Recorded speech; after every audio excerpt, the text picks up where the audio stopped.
Thagachari, Macha Chathajarak ing lising amaga chamapan humpumapangi April gi tang kungamathoida safong lakhiba Manipuri Chanura Leishem Marup Macha Leima ngasidi Yankai Mari Mapumphare ngasigi numit asigi tanja adu lauzaraga Loop asida achauba thaudang lobirambi thauna pharabi founder president amadi member sing lairam lenda tinkraba singi maphamda ikai khumnaba amadi awaba phongdokpa oina mayam punna minute ama tumina lepminnasi haina ningsingjari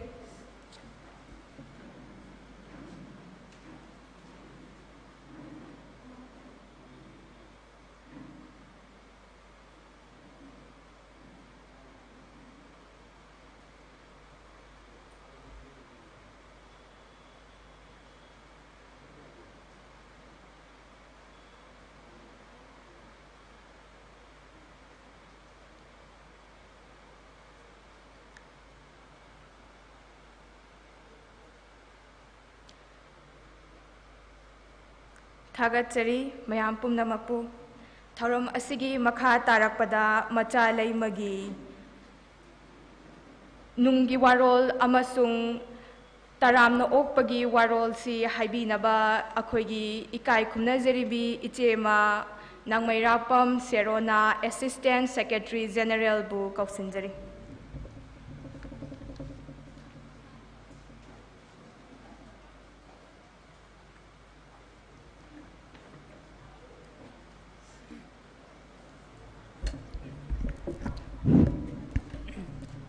Ahanba maktada ngasi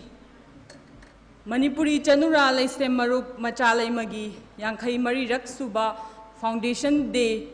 Thoramasibu Mapungpan Bigani Haiduna Lengbi Rakliba Kuding Makpui Kai Kunabocha Bagaloina Taram Nokchari Loina Loina Ngasigi Atoiba Mitunglen Oina Lengsin Biribi Ichema Anibusu Ehakna Kai Kunabochari Ngasi April Kun Mathoi Kalengi nong mapanba irai numit ngasige sigum laba yai faraba numit Leishem Marup Macha Leima taram nokchari ngasige sigum laba masek mangal nairaba numit asigum adugum laba numit adusu masek mangal nairaba numit ama oiki lup asigi ihan hanba president na chinga khamchanu usarani amasung general secretary na khundong bamchanu ibetong bina oiki Ngasisu lup asibu ihan hana sembada saruk yabikhiba iyamba iche masing aikhoigi irakta leiri amadi leikhidabasu yaure thoidok hendokna thauna pharabi aikhoigi iche masingbu ngasigi mirolna ikai khumnaba uchari asigum laba chanu ningol singtana punsinduna nupana linglaba khunai asida nupigi ikai khumnaba nupigi thak ama sem matungdasu mikha ponbagi Mipan tang bagi hainabidu di maratam khibagumle asigum laba hainabina chatnabi on khraba Manipuri khunaida nupi oibisingi fibam aki bagi masak oirami asigum laba chatnabi gi akanba thaurina chetna pun khraba aikhoigi nupi sing thauri adu thadatuna maning makha tamna malemgi nupi singa loinana chawkhatpagi lambida yawba ngamnabagi damak Macha Leima si semkhibani Macha Leima tongan ba lambida thabak kaya taurakhi nupi na mapan thokna thabak taurakpa mahitam libi mahiroi singna mahitam na tamna yumgi thaukai kyagi marakta Macha Leima gi thabak thoram pangthokna ba hotnarakhi akhang ahe kaya ga tana jaduna taujarakpa du hojikti aikhoi mapan maru linglaba miyamna sakhang biraba lup ama oirakhi branch kaya Manipurgi amadi Manipurgi wangmada Tongan ba maphamda haudorakhi amadi maphamsing aduda kem kaya tawduna aikhoigi wakhalon sandoktuna punna hingminnabagi masak asi sagalakhi isagi semitlon phagatnaba fisa khon lingduna isagi puthoknaba tongan ba branching da kanna honaduna handloom amadi handicraft pu saukhatnaba hotnakhi kaibida sarkar gi matenga loinana handloom workshop saduna mafam adugi nupi macha singda training piduna handloom gi pothok kaya leptana puthokhi amadi aikhoi gi pothok miyam na pamnakhi ngasisu workset asi leiri mafam adugi nupi masa singna pothok puthokli ing sok lising amaga chamapan humputara ni thoi dagi macha leima chefong puthokuna nupi gi hak nupi na society da karamba thodang amadi lesem londa nupi gi thodang sahitya da nupi gi thodang haksel gi maramda iduna nupi singda paujal sandokpa hauki amadi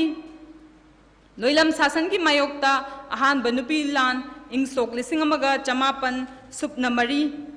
amadi ani suba nupi lan ing sok lising amaga chamapan kuntra mapalda haukiba nupi lan da saruk yakibi ima singi thongna lingjel bu macha leimana ningsing jaduna ing sok lising amaga chamapan supna mari amadi ing sok lising amaga chamapan kuntra mapan gi December tara ni thoibu nupi gi numit haina mingthonduna ing sok lising amaga chamapan humputara humdoi dagi lebak sin thungna pangthokhi hairiba thoram asi mayek sengba paudamdi aikhoigi chefong macha leimada phongdokhi loinana hairiba chefong asigi akhanna chefong oina ing sok lising amaga chamapan marfu taragi December tara ni thoida phongdokhi hiram asida thawai aujaba kana kana gumbana mahiroi singna chefong asibu reference ki damak thibalaki masina chefong sima phongdok chabagi mahai kharadi ya lekhanjai Manipur da khongjom de April kun humdoi ing lising amaga chamapan humputara amadi athobasingi numit August tara humdoi ing lising amaga chamapan humputara Manipur da ihan hana pangthokpada macha leima susaruk ya jakhi ing sok lising aniga supna mari da right to information haibadi RTI gi sel ama macha leimana office da Manipur da ihan hana oina lingkhatkhi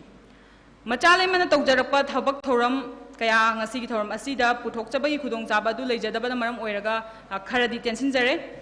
adubu maning makha tamba masana masabu masak khangba maraibak maramdangbu nungsi jabagi wakhalon sagalakna ba honarakpada lairik ki maru oiba wakhalon da yumpham oiraga ing sok listing amaga chamapan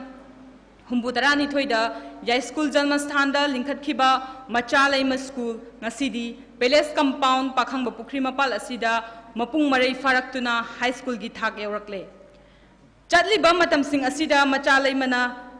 mai pakna pangthok charakpa thabak singi manungda ningsingba thokraba matam dagi hauna isagi nat chanabi oina leiraklaba sajibu nong mapanba mitai chahi hobagi thoram ing sok lising amaga chamapan marfu tara mathoi dagi poknafam imaming thol jaduna ngasi phawba pangthok jaduna lakli nupi oibisingna senmitlonda nupagi mapal tangbasina maram oiraga imung manungda nungi oiba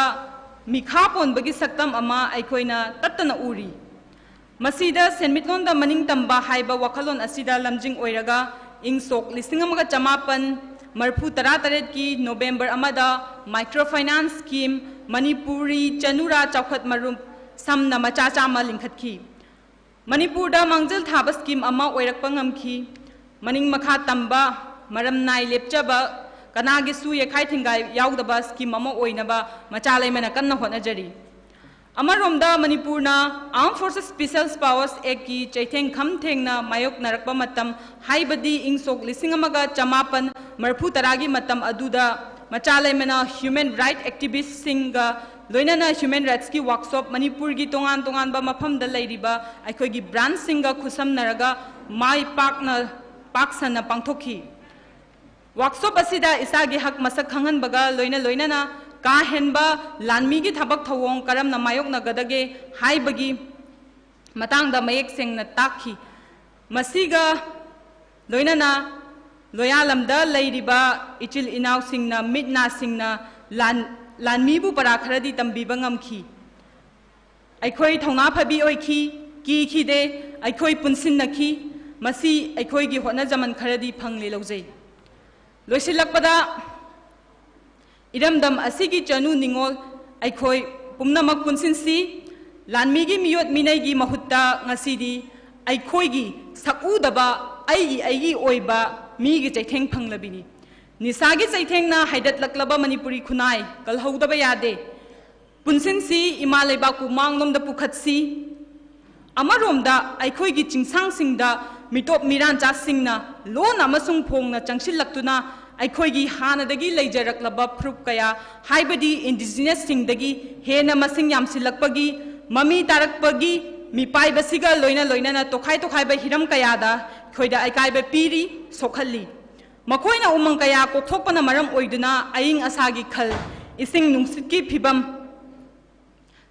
kaya kaitharaktuna ngasi maksu sabagi awaba ising phangaktabagi awaba kaya haktheng nana mayok na duna aikhoi punna chaitheng phangminari masigi mayok tasu aikhoi punna amato oina punsin duna lantheng minaba tai marai baku nungsi jaba mipung khudingi amata ngaiba pandamdi ningtamba pongna phamlamdambu malemgi chakhotpagi phambak thakta thangatba haibasini aroibada lengsin biriba punamopu amukana ikai khumnaba chari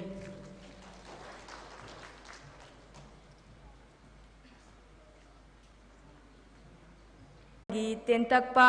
haurak wari kaya haibinaba mingoina hangatjarabada ikai khumnajaribi khagembam anandi advisor Macha Leima bu kausinjari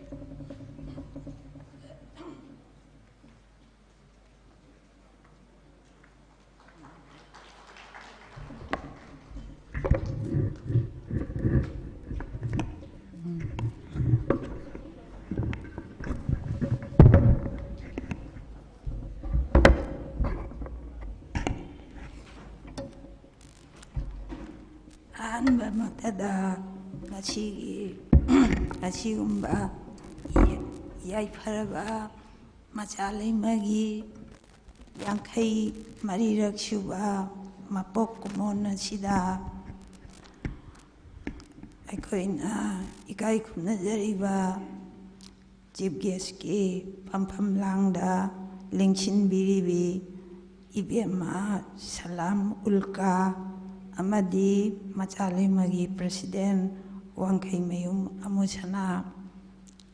Noluk Naikai Kunajari Loinana Mang the Lingshin Biriba Aikoigi Macha Leima Bunung Shibiba Matam Kayagi Mamang Dagi Macha Leima Shemgat Chagat Pada Azawa Todang Lobirak Riba Alaman Ibung Ipasing Loinana civil society gi achawa thodang lauduna leibak khunai gi hek issue da mangjin tharibi aikoi gi ima sing naha sing ikpa sing chhatra chhatri punamak tension jaraga aina punamapu ahanba magdada ikai khumnaba uchari Nungshi Karaba, Chang Karaba, Aikoigi, Maitei, Janu Singi, Nupi Macha Leishabi Sing Tana Punjilaga, Manipur da, Ihan Hanba, Manipuri Chanura Leishem Marup, Macha Leima, Lishinga Amaga, 1969 gi April gi Tang, Kungamatoida, Pom Taurei. Aduna ngasidi mapung mari phaduna sehi yangkai hele diket manga hele chang kharba matam masida ihan hanbada aikoi president gi thau pubirambi laikhidrabi isemabu aina ngasi nauhonana miyamga loinana ikai khumnaba awaba phongdok paduda amuk kasu hanna aina ikaiba khumnaba amadi nungsi khiba ichema usabu amuk hanna aina hanba muktada ikai khumnaba uchari mahaki thawaina ishorgi maphamda ingna sikna leiba oisanu haina akhoi haujikadi yamna khenare haujiki matam siga matamdugi Matamduda Akoina Laurapa Todang Sing Adu Kari Amuk Hairugani Yamna Sanadraba Akoigi Matamga Sanadraba Haujikangi Angang Sing Dadi Akoina Tariba Tabakto Wari Singbun Oina Oigadaba Kainoma Itihaski Paringni Adubu Haurak Wari Laitabayade Haurak wari leitabaya de nupi singi ihan hana nupi emancipation aduga nupi mapan thom da badagi ꯄꯨꯊꯣꯛꯄ ꯌꯥꯅꯅꯕ ꯑꯗꯨꯒ ꯅꯨꯄꯤꯅ ꯂꯥꯏꯔꯤꯛ ꯇꯝꯕꯁꯤ ꯉꯥꯡꯕ ꯆꯩꯕ ꯑꯩ ꯏꯁꯥꯗ ꯐꯥꯎꯕ ꯐꯦꯃꯤꯂꯤꯗ ꯅꯨꯄꯤꯅ ꯂꯥꯏꯔꯤꯛ ꯇꯝꯕꯒꯤ ꯉꯥꯡꯉꯛꯄ ꯈꯣꯠꯂꯛꯄ ꯃꯌꯥꯝꯗꯣ ꯃꯇꯝꯗꯨꯗ ꯑꯗꯨꯒꯨꯝꯕ ꯃꯌꯥꯝꯗꯨꯗꯒꯤ ꯑꯩꯈꯣꯏ ꯈꯔ ꯄꯨꯟꯁꯤꯟꯖꯔꯒ ꯂꯩꯕꯥꯛꯀꯤꯅꯤ ꯍꯥꯏꯗꯅ ꯂꯩꯕꯥꯛꯀꯤ ꯊꯧꯗꯥꯡ ꯂꯧꯔꯛꯄ ꯇꯥꯡꯀꯛ ꯀꯌꯥ ꯃꯇꯦꯛꯀꯤ ꯅꯣꯠꯇ ꯑꯌꯥꯝꯕ ꯄꯟꯕꯤꯈ꯭ꯔꯦ ꯑꯗꯨꯅ ꯑꯩꯅ ꯑꯗꯨꯛ ꯌꯥꯝꯅ ꯁꯥꯡꯅ ꯑꯃꯨꯛ ꯃꯌꯥꯝꯗꯣ ꯂꯤꯔꯨꯗ꯭ꯔꯒꯁꯨ ꯑꯩꯈꯣꯏꯒꯤ ꯍꯧꯔꯛ ꯋꯥꯔꯤꯗꯗꯤ ꯑꯣꯟꯊꯣꯛꯄ ꯃꯈꯜꯒꯤ ꯐꯤꯖꯦꯠ ꯆꯥꯛꯆꯥꯗꯒꯤ ꯑꯗꯨꯒ ꯂꯝꯆꯠ ꯕꯦꯚꯥꯔꯗꯒꯤ ꯑꯗꯨꯒ ꯅꯤꯇꯤ ꯅꯤꯌꯣꯝ ꯄꯨꯊꯔꯛꯏꯕ ꯊꯕꯛꯁꯤꯡ ꯃꯇꯝꯒ ꯆꯥꯁꯟꯅꯔꯛꯇ꯭ꯔꯕ ꯃꯇꯥꯡ ꯑꯃꯗꯨ ꯌꯧꯔꯛꯑꯦ ꯍꯧꯖꯤꯛꯇꯤ ꯆꯥꯎꯈꯠꯄꯅ ꯑꯩꯈꯣꯏꯒꯤ ꯄ꯭ꯔꯤꯊꯤꯕꯤ ꯑꯁꯦ ꯑꯩꯈꯣꯏꯒꯤ ꯆꯥꯎꯈꯠꯄꯒꯤ ꯈꯣꯡꯖꯦꯜꯗ ꯑꯁꯨꯛꯀꯤ ꯃꯇꯤꯛ ꯋꯥꯔꯜꯁꯤ ꯄ꯭ꯔꯤꯊꯤꯕꯤꯒꯤ ꯆꯥꯎꯈꯠꯈꯔꯦ ꯆꯥꯎꯈꯠꯄ ꯈꯝ ꯊꯦꯡꯅ ꯌꯧꯕꯁꯤꯗ ꯗꯤꯖꯤꯇꯥꯏꯖꯦꯁꯟ ꯒ꯭ꯂꯣꯕꯦꯂꯥꯏꯖꯦꯁꯟꯒꯤ ꯏꯆꯦꯟꯗ ꯄ꯭ꯔꯤꯊꯤꯕꯤꯁꯦ ꯑꯃꯠꯇ ꯑꯣꯏꯕ ꯈꯨꯡꯒꯪꯒꯨꯝꯅ ꯇꯧꯔꯛꯂꯕ ꯃꯇꯝꯅꯤ ꯑꯁꯤꯒꯨꯝꯕ ꯃꯇꯝ ꯑꯁꯤꯗ ꯑꯩꯈꯣꯏꯅ ꯃꯃꯥꯡꯉꯩꯗ ꯂꯧꯔꯛꯏꯕ ꯊꯧꯗꯥꯡ ꯃꯃꯥꯡꯉꯩꯗ ꯇꯧꯔꯛꯏꯕꯗꯣ ꯑꯗꯨꯒ ꯆꯥꯁꯟꯅꯕ ꯌꯥꯔꯛꯇꯕ ꯃꯇꯝ ꯑꯃ ꯂꯥꯛꯏ ꯑꯁꯤꯒꯨꯝꯕ ꯑꯣꯜꯂꯛꯄ ꯑꯁꯤꯅ ꯍꯥꯏꯐꯦꯠ ꯑꯩ ꯑꯔꯣꯏꯕꯗ ꯊꯝꯖꯔꯒ ꯃꯇꯝ ꯑꯗꯨꯒꯤ ꯑꯋꯥꯕ ꯆꯩꯊꯦꯡ ꯈꯪꯉꯛꯄ ꯑꯗꯨꯒ ꯅꯨꯄꯤꯅ ꯃꯄꯥꯟ ꯊꯣꯛꯄꯗ ꯌꯥꯗꯕ ꯄ꯭ꯔꯁꯤꯗꯦꯟ ꯃꯁꯥꯃꯛꯁꯦ ꯏꯃꯨꯡꯗꯒꯤ ꯃꯄꯥꯟ ꯊꯣꯛꯏ ꯀꯣꯏꯆꯠ ꯆꯠꯂꯤ ꯁ꯭ꯀꯨꯜ ꯀꯥꯔꯒ ꯃꯌꯨꯝꯗ ꯍꯜꯂꯛꯇꯦ ꯂꯩꯕꯥꯛꯀꯤ ꯊꯕꯛ ꯇꯧꯏ ꯍꯥꯏꯗꯅ ꯃꯕꯨꯡꯅ ꯐꯨꯗꯅ ꯃꯈꯨꯠ ꯇꯦꯛꯄ ꯀꯩꯗꯧꯕ ꯑꯁꯤꯒꯨꯝꯕ ꯅꯨꯡꯁꯤꯈ꯭ꯔꯕ ꯋꯥꯔꯤ ꯃꯌꯥꯝ ꯑꯃ ꯂꯩꯈ꯭ꯔꯦ ꯃꯗꯣ ꯑꯩꯈꯣꯏꯒꯤ ꯂꯣꯏꯅꯥꯏꯗꯅ ꯂꯩꯈ꯭ꯔꯕ ꯑꯩꯈꯣꯏꯒꯤ ꯃꯦꯝꯕꯔꯁꯤ ꯑꯃꯠꯇ ꯅꯠꯇꯦ ꯃꯁꯤꯡ ꯈꯔ ꯌꯥꯝꯃꯦ ꯂꯩꯈꯤꯗꯕ ꯈꯪꯗꯦ ꯑꯩꯈꯣꯏꯁꯨ ꯇꯝꯕ ꯉꯝꯗꯦ ꯑꯩꯈꯣꯏꯒꯤ ꯆꯍꯤ ꯃꯇꯥꯡꯁꯤꯗ ꯑꯩꯈꯣꯏꯁꯨ ꯈꯔ ꯂꯩꯔꯒ ꯂꯩꯔꯛꯑꯣꯏ ꯑꯗꯨꯕꯨ ꯏꯍꯥꯟ ꯍꯥꯟꯕ ꯅꯨꯄꯤꯁꯤꯡꯇꯒꯤ ꯑꯣꯏꯕ ꯆꯅꯨꯔꯥꯁꯤꯡꯅ ꯁꯦꯝꯖꯈꯤꯕ ꯂꯨꯞ ꯑꯁꯤꯒꯤ ꯏꯇꯤꯍꯥꯁꯀꯤ ꯑꯩꯈꯣꯏꯒꯤ ꯐꯖꯈ꯭ꯔꯕ ꯄꯔꯤꯡ ꯑꯗꯨꯗꯤ ꯑꯩꯈꯣꯏꯅ ꯏꯁꯄꯤꯁꯦꯜ ꯏꯁꯨꯒꯨꯝꯕ ꯑꯩꯈꯣꯏꯒꯤ 50ꯔꯛ ꯁꯨꯕ ꯒꯣꯜꯗꯟ ꯖꯨꯕ꯭ꯂꯤꯗ ꯄꯨꯊꯣꯛꯆꯒꯦ ꯍꯥꯏꯅ ꯊꯧꯔꯥꯡ ꯇꯧꯕꯗ ꯉꯝꯍꯧꯗ꯭ꯔꯕ ꯑꯗꯨꯗ ꯑꯩꯈꯣꯏ ꯃꯊꯪ ꯃꯅꯥꯎ ꯅꯥꯏꯅ ꯑꯆꯧꯕ ꯊꯧꯗꯥꯡ ꯂꯧꯔꯛꯏꯕ ꯑꯃꯗꯤ ꯂꯩꯈꯤꯗ꯭ꯔꯕꯁꯤꯡꯗꯨꯒꯤ ꯊꯣꯏꯗꯣꯛ ꯍꯦꯟꯗꯣꯛꯄ ꯏꯁꯄꯤꯁꯦꯜ ꯏꯁꯨꯗꯨꯗ ꯑꯩꯈꯣꯏ ꯇꯥꯡꯀꯛꯇ ꯊꯝꯖꯔꯛꯀꯦ ꯉꯁꯤꯃꯛꯇ ꯑꯗꯨꯛ ꯌꯥꯝꯅ ꯃꯦꯟꯁꯟ ꯇꯧꯕꯗꯨꯗꯤ ꯃꯇꯥꯡꯁꯨ ꯆꯥꯔꯣꯏ ꯑꯗꯨꯒ ꯑꯩꯅꯁꯨ ꯃꯇꯤꯛ ꯃꯄꯥ ꯆꯥꯗꯅ ꯃꯇꯝꯒꯤ ꯃꯇꯨꯡ ꯏꯟꯅ ꯄꯪꯍꯥꯏ ꯍꯥꯏꯕꯁꯨ ꯈꯤꯇꯪ ꯈꯨꯗꯣꯡ ꯆꯥꯗꯔꯦ ꯑꯩꯈꯣꯏꯁꯤ ꯑꯩꯅ ꯁꯨꯝ ꯅꯤꯡꯁꯤꯡꯖꯕꯗ ꯀ꯭ꯂꯥꯁ 9 ꯇꯝꯃꯦ ꯇꯤꯖꯤꯗ ꯀ꯭ꯂꯥꯁ 9 ꯇꯝꯃꯦ ꯑꯩꯈꯣꯏ ꯍꯧꯈꯤꯕ ꯑꯩꯈꯣꯏꯒꯤ ꯁꯦꯟ ꯊꯨꯝꯒꯤ ꯐꯤꯕꯝꯗ ꯅꯨꯄꯤꯁꯤꯡꯅ ꯑꯆꯧꯕ ꯊꯧꯗꯥꯡ ꯂꯧꯗꯅ ꯀꯩꯊꯦꯜ ꯐꯝꯗꯅ ꯂꯨꯛꯃꯥꯏ ꯄꯥꯟꯗꯅ ꯑꯩꯈꯣꯏꯒꯤ ꯏꯃꯥ ꯀꯩꯊꯦꯜ ꯂꯩꯔꯛꯄꯒꯤ ꯑꯗꯨꯒ ꯅꯨꯄꯤꯁꯤꯡꯗ ꯑꯩꯈꯣꯏꯒꯤ ꯄꯥꯔꯤ ꯄꯨꯔꯤꯗꯒꯤ ꯂꯨ ꯇꯣꯡꯗ ꯏꯆꯦꯜꯗ ꯌꯥꯎꯔꯛꯂꯕ ꯇ꯭ꯔꯦꯗꯤꯁꯅꯦꯜ ꯅꯦꯁꯅꯦꯜ ꯀꯦꯔꯦꯛꯇꯔꯁꯤꯡ ꯌꯥꯎꯕꯁꯤꯅ ꯃꯔꯝ ꯑꯣꯏꯔꯒ ꯑꯩꯈꯣꯏꯒꯤ ꯆꯍꯤ 9 ꯈꯨꯟꯇꯥꯛꯄꯗ ꯅꯨꯄꯤ ꯃꯌꯥꯝꯅ ꯏꯅꯤꯡꯊꯧ ꯍꯤꯔꯥꯆꯟꯗ꯭ꯔꯒ ꯂꯣꯏꯅꯅ ꯈꯨꯠꯇ ꯈꯨꯠꯂꯥꯏ ꯄꯥꯏꯔꯒ ꯍꯥꯏꯅꯕ ꯃꯇꯝꯗ ꯆꯞ ꯃꯥꯟꯅꯅ ꯆꯣꯡꯊꯣꯛꯑꯒ ꯑꯋꯥꯒꯤ ꯂꯥꯟꯃꯤ ꯂꯤꯁꯤꯡ ꯍꯥꯠꯄ ꯉꯝꯈꯤꯕ ꯑꯗꯨꯒꯨꯝꯕ ꯑꯩꯈꯣꯏꯒꯤ ꯏꯔꯩꯄꯥꯛ ꯏꯔꯝꯗꯝꯒꯤ ꯈꯨꯟꯅꯥꯏꯁꯤꯒꯤ ꯅꯨꯄꯤꯁꯤꯡꯒꯤ ꯊꯧꯅꯥ ꯂꯤꯡꯖꯦꯜ ꯑꯗꯨꯒꯨꯝꯕꯗꯨꯗ ꯑꯩꯈꯣꯏꯒꯤ ꯀꯔꯤꯒꯨꯝꯕ ꯌꯨꯅꯤꯛ ꯑꯣꯏꯕ ꯇꯣꯞ ꯇꯣꯞꯄ ꯃꯈꯣꯏꯗ ꯑꯩꯈꯣꯏꯒꯤ ꯅꯨꯄꯤꯁꯤꯡꯁꯤꯗ ꯑꯩꯈꯣꯏꯒꯤ ꯀꯦꯔꯦꯛꯇꯔ ꯈꯔ ꯌꯥꯎꯏ ꯀꯦꯔꯦꯛꯇꯔꯁꯤꯡꯗꯨꯒꯤ ꯃꯅꯨꯡꯗ ꯑꯩꯈꯣꯏꯒꯤ ꯏꯔꯩꯕꯥꯛꯀꯤꯗꯃꯛꯇ ꯑꯩꯈꯣꯏꯒꯤ ꯌꯥꯕ ꯃꯈꯩ ꯉꯝꯕ ꯃꯈꯩ ꯅꯦꯁꯅꯦꯜ ꯂꯩꯕꯥꯛꯀꯤ ꯏꯁꯨꯁꯤꯗ ꯂꯩꯕꯥꯛ ꯀꯟꯅꯕꯒꯤꯗꯃꯛꯇ ꯆꯣꯡꯊꯣꯛꯄ ꯉꯝꯕ aduga kubak kuron hudana chara henba makai shuba nomba tawdana imungi macha masu thakpa ngamba thaidok endok na yamna ningthijaraba nupigi oiba lamchat bebhar discipline si yamna leirakpa aduga akhoigi mina namdaba minai nai thangi punsironda khangba ngamdaba hairiba character singa si yawbana nupi singa sigi akhoigi nupi singa sigi character si yawbana lanphamda hek chongthorakpa leiba kalamdaida hek chongthorakpa se akhoigi ima sing nupi singna oi maram madu maktana ngasi malemgi itihasta nupigi akoi maitai nupigi phida se ama kanduna lei adugi marakta ima kaithen sisu chen thumgi imungi thaugaida aduga social economic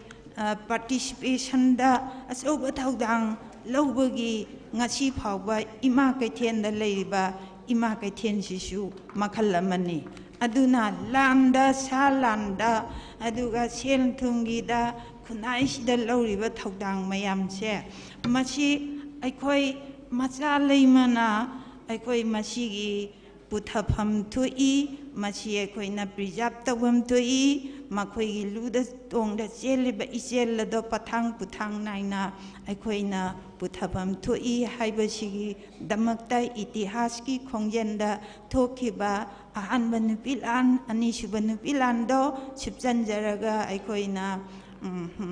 1973 dagi di koigi nupilan se ahanba anisubadu chipjanjaraga nupigi numit haina aikoi palon tawba haujarai matamdudadi aikoi ahanba haurakpa se achauba nupi lising taragi mathakta reli jalai akoi yamna pikna satri oina yauri pungau phanek setli phi angauba illi iskungi satri punamak nupi ngakta oiba leibak sigi imai ben punamak se chap manana thora aga haurak phamse yaiskun jamastan da gi akoi hauraga phaida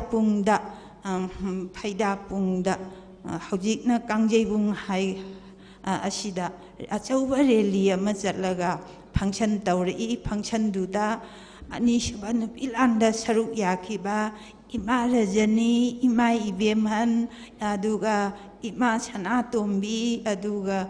khara leigidraba ima tarukla kaino phangi taruk to akoina phaida pungda ihan hanna daisda phambak takta kaukhallaga leibak miyam mamangda ima sing adubu akoigi khudon pot piduna ikai khumnaba haurakpa nupigi numitche akoi macha leimana achauba thaudang lauraga achauba rally ama miyamgi mass rally ama chalaga hairiba chahidudagi akoi hauraktana matamgi matungina state na lausin gare hojiki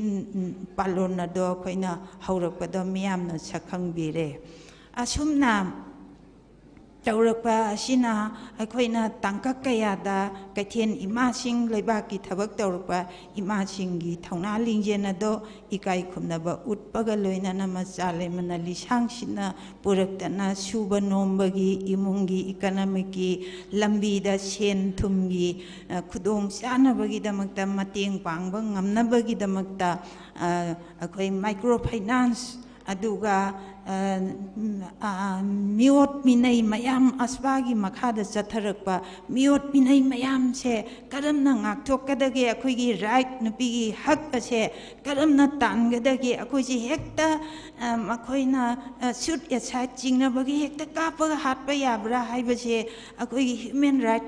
ki kangbuga loinaraga akoi loijing loya amadi mafam khudimmakta awareness piraga adugumba akanba akoigi asbagi shapuna taibang migi thawai laurakpadong karamna koina ngakthokadage haibaduda achauba ngakthoknabagi ma aspa mami samangi bagi ꯊꯧꯗꯥꯡ ꯑꯁꯦ ꯑꯩꯈꯣꯏꯒꯤ ꯅꯨꯄꯤꯁꯤꯡ ꯑꯩꯈꯣꯏ ꯏꯃꯥꯁꯤꯡ ꯑꯩꯈꯣꯏ ꯃꯆꯥ ꯂꯩꯃꯅ ꯑꯆꯧꯕ ꯊꯧꯗꯥꯡ ꯂꯧꯔꯒ ꯑꯦꯋꯥꯔꯅꯦꯁ ꯄꯤꯖꯗꯨꯅ ꯉꯁꯤꯗꯤ ꯃꯃꯤ ꯁꯥꯝꯃꯛꯏꯕꯁꯤꯗ ꯃꯆꯥ ꯂꯩꯃꯁꯨ ꯑꯆꯧꯕ ꯊꯧꯗꯥꯡ ꯂꯧꯖꯔꯒ ꯏꯃꯥꯁꯤꯡꯒ ꯂꯩꯕꯥꯛꯀꯤ ꯊꯧꯒꯥꯏꯁꯤꯡꯗ ꯁꯔꯨꯛ ꯌꯥꯖꯔꯛꯏ ꯑꯗꯨꯅ ꯁꯨꯝ ꯏꯆꯦꯟꯁꯤ ꯆꯦꯟꯊꯔꯛꯄꯅ ꯑꯍꯥꯟꯕ ꯍꯧꯕꯗ ꯑꯩꯈꯣꯏꯅ ꯃꯁꯤꯒꯤ ꯅꯦꯁꯅꯦꯜ ꯀꯦꯔꯦꯛꯇꯔ ꯑꯁꯦ ꯆꯦꯟꯅꯅꯕꯒꯤꯗꯃꯛꯇ ꯅꯍꯥꯔꯣꯟ ꯃꯌꯥꯝ ꯑꯉꯥꯡ ꯃꯌꯥꯝ ꯑꯃ ꯗꯔꯀꯥꯔ ꯑꯣꯏ ꯑꯩꯈꯣꯏꯒꯤ ꯋꯥꯈꯜꯂꯣꯟ ꯂꯩꯕꯥꯛ ꯅꯨꯡꯁꯤꯕꯒꯤ ꯗꯤꯁꯤꯄ꯭ꯂꯤꯟꯒꯤ ꯄꯨꯝꯅꯃꯛ ꯑꯁꯤ ꯁꯥꯒꯠꯅꯕꯒꯤꯗꯃꯛꯇ ꯃꯔꯨ ꯑꯣꯏꯕꯅꯤꯅ ꯑꯩꯈꯣꯏꯅ ꯁ꯭ꯀꯨꯜꯁꯦ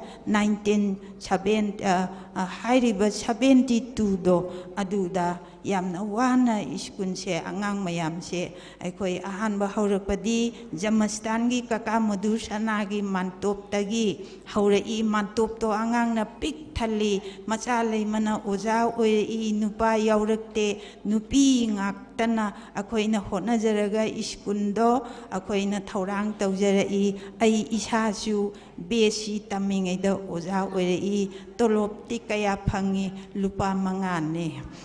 ꯑꯗꯨꯅ ꯃꯇꯝꯒ ꯆꯥꯟꯅꯗ꯭ꯔꯕ ꯅꯤꯡꯁꯤꯡꯕꯗ ꯀꯩꯅꯣ ꯑꯣꯏꯔꯕ ꯑꯗꯨꯒꯨꯝꯕ ꯄꯨꯟꯁꯤꯔꯣꯜ ꯑꯗꯨꯗ ꯑꯩꯈꯣꯏꯅ ꯈꯪꯉꯛꯏꯕ ꯍꯣꯠꯅꯔꯤꯕ ꯉꯁꯤꯗꯤ ꯁ꯭ꯀꯨꯜ ꯑꯗꯣ ꯃꯄꯨꯡ ꯃꯔꯩ ꯐꯥꯔꯦ ꯁ꯭ꯀꯨꯜꯁꯤꯗꯒꯤ ꯊꯣꯛꯈꯤꯕ ꯃꯔꯨ ꯑꯣꯏꯕ ꯆꯪ ꯊꯣꯛꯄ ꯂꯩꯕꯥꯛꯀꯤ ꯁꯦꯕꯥ ꯇꯧꯕ ꯑꯆꯧꯕ ꯗꯤꯄꯥꯔꯠꯃꯦꯟꯗ ꯃꯃꯤꯡ ꯂꯩꯕ ꯁꯥꯇ꯭ꯔ ꯀꯌꯥ ꯄꯨꯊꯣꯛꯄ ꯉꯝꯈ꯭ꯔꯦ ꯑꯗꯨꯅ ꯍꯧꯖꯤꯛ ꯑꯩꯈꯣꯏꯅ ꯂꯧꯔꯛꯏꯕ ꯊꯧꯗꯥꯡꯁꯤꯡꯗꯨꯒꯤ ꯃꯅꯨꯡꯗ ꯁꯦꯟ ꯊꯨꯝꯗ ꯃꯇꯦꯡ ꯄꯥꯡꯅꯕꯒꯤꯗꯃꯛꯇ ꯂꯣꯏꯖꯤꯡ ꯂꯣꯌꯥꯗ ꯏꯃꯥꯁꯤꯡꯅ ꯁꯨꯕ ꯅꯣꯝꯕꯗ ꯃꯌꯣꯟ ꯄꯤꯅꯕꯒꯤꯗꯃꯛꯇ ꯃꯥꯏꯀ꯭ꯔꯣ ꯐꯥꯏꯅꯥꯟꯁ ꯑꯗꯨꯒ ꯑꯩꯒꯤ ꯍꯛ ꯃꯁꯛ ꯈꯪꯅꯕ ꯑꯔꯥꯟꯕ ꯇꯧꯔꯛꯄꯗ ꯂꯣꯠꯁꯤꯟꯕꯗꯣ ꯆꯨꯝꯊꯣꯛꯅꯕꯒꯤꯗꯃꯛꯇ ꯑꯥꯏꯟꯒꯤ ꯊꯣꯡꯗ ꯈꯪꯅꯅꯕ RTI ꯑꯄꯨꯟꯕ ꯅꯨꯄꯤ ꯂꯨꯞ ꯑꯩ ꯏꯁꯥ ꯑꯍꯥꯟꯕ ꯃꯆꯥ ꯂꯩꯃꯒꯤ ꯑꯣꯏꯅ ꯊꯧꯗꯥꯡ ꯂꯧꯖꯔꯒ ꯃꯇꯝ ꯁꯥꯡꯅ ꯑꯍꯥꯟꯕ ꯑꯣꯏꯅ ꯆꯠꯊꯔꯝꯃꯤ ꯑꯁꯨꯝꯅ ꯃꯊꯪ ꯃꯊꯪ ꯂꯥꯛꯄꯅ ꯉꯁꯤꯗꯤ ꯃꯇꯝꯒꯤ ꯃꯇꯨꯡ ꯏꯟꯅ ꯃꯆꯥ ꯂꯩꯃ ꯃꯇꯝ ꯈꯔ ꯑꯃꯨꯛ ꯑꯗꯨꯒ ꯑꯃꯨꯛ ꯌꯥꯝꯅ ꯋꯥꯡꯈꯠꯄ ꯑꯃꯨꯛ ꯇꯥꯟꯖꯥ ꯃꯦꯟꯖꯥ ꯏꯊꯛ ꯏꯄꯣꯝ ꯅꯥꯏꯕꯒꯨꯝꯅ ꯉꯁꯤ ꯆꯍꯤ 54 ꯁꯨꯔꯛꯑꯦ ꯑꯗꯨꯅ ꯆꯍꯤ 54 ꯁꯨꯔꯛꯄ ꯃꯇꯝꯁꯤꯗꯗꯤ ꯍꯥꯏꯔꯤꯕ ꯍꯧꯔꯛ ꯋꯥꯔꯤ ꯑꯩꯈꯣꯏꯅ ꯁ꯭ꯀꯨꯜ ꯆꯠꯄ ꯁꯥꯏꯀꯜ ꯇꯣꯡꯉꯛꯄ ꯂꯣꯏꯖꯤꯡ ꯂꯣꯌꯥꯁꯤꯡꯗ ꯆꯠꯄꯗꯁꯨ ꯁꯥꯏꯀꯜ ꯇꯣꯡꯉꯒ ꯑꯩꯈꯣꯏ ꯄꯨꯂꯞ ꯄꯨꯂꯞ ꯆꯠꯃꯤꯟꯅꯔꯛꯄ ꯑꯗꯨꯒ ꯃꯣꯕꯤꯂꯥꯏꯁ ꯇꯧꯔꯛꯄ ꯑꯗꯒꯤ ꯂꯩꯕꯥꯛꯀꯤ ꯏꯁꯨ ꯃꯌꯥꯝ ꯈꯪꯃꯤꯟꯅꯔꯛꯄ ꯃꯔꯨ ꯑꯣꯏꯅ ꯌꯥꯝꯅ ꯃꯆꯥ ꯂꯩꯃꯗ ꯃꯌꯥꯝꯒ ꯃꯥꯟꯅꯗꯕ ꯗꯤꯁꯤꯄ꯭ꯂꯤꯟ ꯑꯃꯈꯛ ꯑꯍꯜ ꯂꯃꯟꯁꯤꯡ ꯄꯨꯝꯅꯃꯛꯅ ꯑꯩꯈꯣꯏꯗ ꯇꯥꯛꯄꯤ ꯇꯝꯕꯤꯗꯨꯅ ꯉꯁꯤ ꯐꯥꯎꯕ ꯑꯗꯨꯒꯤ ꯗꯤꯁꯤꯄ꯭ꯂꯤꯟꯗꯣ ꯑꯩꯅ ꯁꯨꯝ ꯊꯦꯡꯅꯖꯕꯗ ꯑꯇꯣꯞꯄ ꯂꯨꯞꯀ ꯈꯔꯗꯤ ꯈꯦꯠꯅꯩ ꯍꯥꯏꯅ ꯊꯝꯖꯩ ꯑꯗꯨꯅ ꯇꯨꯡꯗ ꯂꯥꯛꯏꯕ ꯏꯆꯤꯟ ꯏꯅꯥꯎ ꯏꯆꯥ ꯏꯁꯨꯁꯤꯡꯅ ꯃꯆꯥ ꯂꯩꯃꯒꯤ ꯗꯤꯁꯤꯄ꯭ꯂꯤꯟꯁꯦ ꯃꯆꯥ ꯂꯩꯃꯗ ꯅꯠꯇꯅ ꯂꯩꯕꯥꯛ ꯈꯨꯟꯅꯥꯏꯁꯤꯗ ꯂꯩꯔꯤꯕ ꯃꯤꯄꯨꯝ ꯈꯨꯗꯤꯡꯃꯛꯇ ꯐꯖꯕ ꯗꯤꯁꯤꯄ꯭ꯂꯤꯟ ꯅꯨꯄꯤꯒꯤ ꯑꯗꯣ ꯄꯨꯊꯃꯤꯟꯅꯁꯤ ꯍꯥꯏꯕ ꯋꯥꯐꯝ ꯑꯗꯨ ꯊꯝꯖꯔꯤ ꯑꯗꯨꯅ ꯍꯧꯖꯤꯛꯇꯤ ꯑꯜꯇ꯭ꯔꯥ ꯃꯣꯗꯔꯟ ꯁꯣꯁꯥꯏꯇꯤ ꯍꯥꯏꯕꯗꯨ ꯌꯛ ꯂꯥꯎꯔꯦ ꯑꯗꯨꯅ ꯑꯜꯇ꯭ꯔꯥ ꯃꯣꯗꯔꯟ ꯁꯣꯁꯥꯏꯇꯤꯁꯤꯗꯗꯤ ꯑꯩꯈꯣꯏꯒꯤ ꯗꯤꯖꯤꯇꯥꯏꯖꯦꯁꯟ ꯍꯥꯏꯕ ꯑꯃꯒ ꯒ꯭ꯂꯣꯕꯦꯂꯥꯏꯖꯦꯁꯟ ꯍꯥꯏꯕꯒ ꯑꯅꯤꯁꯤꯅ ꯃꯄꯨꯡ ꯑꯣꯏꯕꯅꯤꯅ ꯗꯤꯖꯤꯇꯥꯏꯖꯦꯁꯟꯒꯤ ꯊ꯭ꯔꯨꯗ ꯏꯀꯣꯅꯣꯃꯤꯛ ꯑꯦꯛꯇꯤꯚꯤꯇꯤꯅ ꯃꯌꯥꯝ ꯄ꯭ꯔꯤꯊꯤꯕꯤꯁꯦ ꯑꯃꯒ ꯑꯃꯒ ꯁꯝꯅꯔꯛꯇꯨꯅ ꯒ꯭ꯂꯣꯕꯦꯜ ꯚꯤꯂꯦꯖ ꯑꯃ ꯑꯣꯏꯔꯛꯑꯦ ꯑꯁꯤꯒꯨꯝꯕ ꯒ꯭ꯂꯣꯕꯦꯜ ꯚꯤꯂꯦꯖ ꯑꯣꯏꯔꯛꯄ ꯃꯇꯝꯁꯤꯗꯗꯤ ꯑꯩꯈꯣꯏꯒꯤ ꯍꯥꯟꯅꯒꯤ ꯑꯔꯤꯕ ꯆꯠꯅꯕ ꯆꯥꯁꯟꯅꯧ ꯌꯥꯔꯔꯣꯏꯗꯕ ꯑꯩꯈꯣꯏꯒꯤ ꯁꯤꯁꯇꯦꯝ ꯈꯔ ꯄ꯭ꯂꯥꯟ ꯈꯔ ꯑꯩꯈꯣꯏ ꯍꯣꯡꯗꯣꯛꯄ ꯇꯥꯏ ꯑꯗꯨꯅ ꯁꯦꯟꯗꯥꯟ ꯂꯝꯕꯤꯁꯦ ꯑꯩꯈꯣꯏꯗꯤ ꯗꯤꯖꯤꯇꯦꯁꯟꯗ ꯁꯦꯟ ꯇꯥꯟꯗꯅ ꯄ꯭ꯔꯤꯊꯤꯕꯤꯗ ꯑꯆꯧꯕ ꯁꯦꯟꯗꯥꯟ ꯂꯝꯕꯤꯒ ꯑꯣꯏꯔꯛꯏꯕꯁꯤꯗ ꯀꯔꯤ ꯀꯔꯤ ꯆꯪꯒꯗꯒꯦ ꯍꯥꯏꯕꯗ ꯃꯔꯨꯑꯣꯏꯅ ꯃꯆꯥ ꯂꯩꯃꯒꯤ ꯅꯧꯅ ꯂꯥꯏꯔꯤꯛ ꯇꯝꯈꯠꯂꯛꯏꯕ ꯑꯉꯥꯡꯁꯤꯡꯁꯦ ꯌꯥꯝꯅ ꯕꯨꯙꯤ ꯂꯧꯁꯤꯡꯗ ꯃꯁꯥꯁꯤ ꯗꯤꯖꯤꯇꯥꯏꯖ ꯇꯧꯅꯕ ꯄ꯭ꯔꯤꯊꯤꯕꯤꯒꯤ ꯈꯣꯡꯖꯦꯜꯗ ꯌꯥꯎꯕ ꯉꯝꯅꯕ ꯑꯀꯟꯕ ꯍꯣꯠꯅꯕ ꯕꯨꯙꯤ ꯂꯧꯁꯤꯡ ꯊꯤꯖꯤꯟꯕ ꯑꯩꯈꯣꯏꯒꯤ ꯑꯦꯖꯤꯡ ꯑꯣꯏꯔꯕ ꯑꯩꯈꯣꯏꯅ ꯉꯝꯃꯔꯣꯏꯗꯕꯁꯤꯡꯗꯣ ꯑꯉꯥꯡꯁꯤꯡ ꯄꯨꯊꯒꯗꯧꯔꯤꯕꯁꯤꯡꯁꯤꯗ ꯑꯩꯈꯣꯏꯅ ꯃꯈꯣꯏꯗ ꯑꯆꯧꯕ ꯃꯍꯩꯒꯤ ꯃꯇꯝꯒ ꯆꯥꯟꯅꯕ ꯂꯧꯁꯤꯡ ꯕꯨꯙꯤ ꯒ꯭ꯌꯥꯟ ꯑꯃ ꯐꯪꯅꯅꯕ ꯍꯣꯠꯅꯔꯒ ꯄꯨꯊꯕ ꯉꯝꯅꯅꯕ ꯂꯩꯕꯥꯛꯁꯤꯒꯤ 이젤시다 야우방 감나나바다 나타나 프리티비기 홍해이바 이젤시다 야우방 감드레가디 아이코이 마찰리마다 나타나 아토파 미암 punamaksu machigi globalization gi isian yauba ngamhodragadi aikoise maromdom lepsaba ningkha tamba leibak haibadu oiba ngamdaba yai adu ngamnabagi damakta aikoina anauba wakhalon sida anauba budi loksing anauba gyan purakpa ngamnabagi damakta mayon suna khangnabagi damakta achauba thaudang lominaraga akoi apunba shakti ama sagatlaga ireipak iramdamse adugumba isiendu da yauba ngamnaba hotnaba ama jangi machida macha leimagisu achauba thaudang lei hotnaba ama darkar oi haiba ama thamjage aroibada tensinjarabada hajik mangda tadana leiriba akoina phiron khakta setpa economic khakta tauba chaba ngakta political dadi kaya samnadaba oina tawi akoise ningkha tamba aduga irebak iramdam nungsiba aduga discipline yamna leiba lamchat bebhar phajaba sina mapung oijaba oina sagatjabani ado hajikti mangda taba karen issue si karino haibada akoigi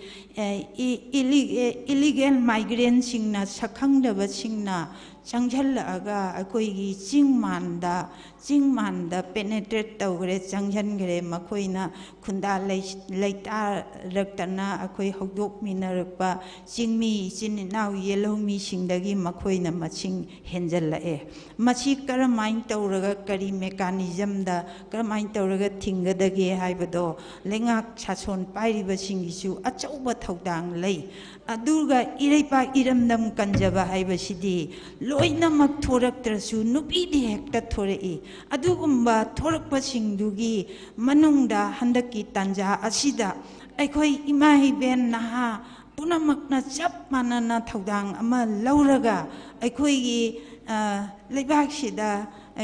leimin chaminariba chingmai singsida changjallaiba mafam khangdaba akanba nonglei nungchitki asigumba sapuase tingminnanabagi damakta akhoi punna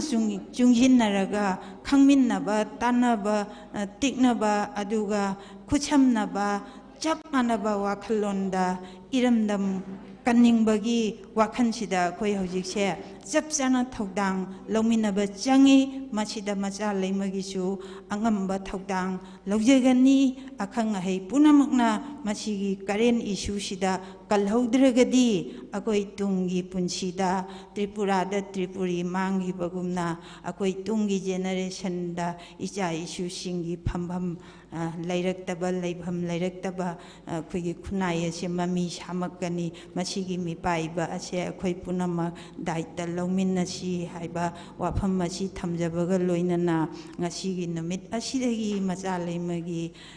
nauriba inausing punamakna budhi loksing changkhonna hotnadana isiel asida yauba ngamdana achauba thaudang lauraga leibak miyam mamangda macha leimagi activity punamakto utpa ngamba oijage aina ishorgi mafamda khurumjaraga tensinjare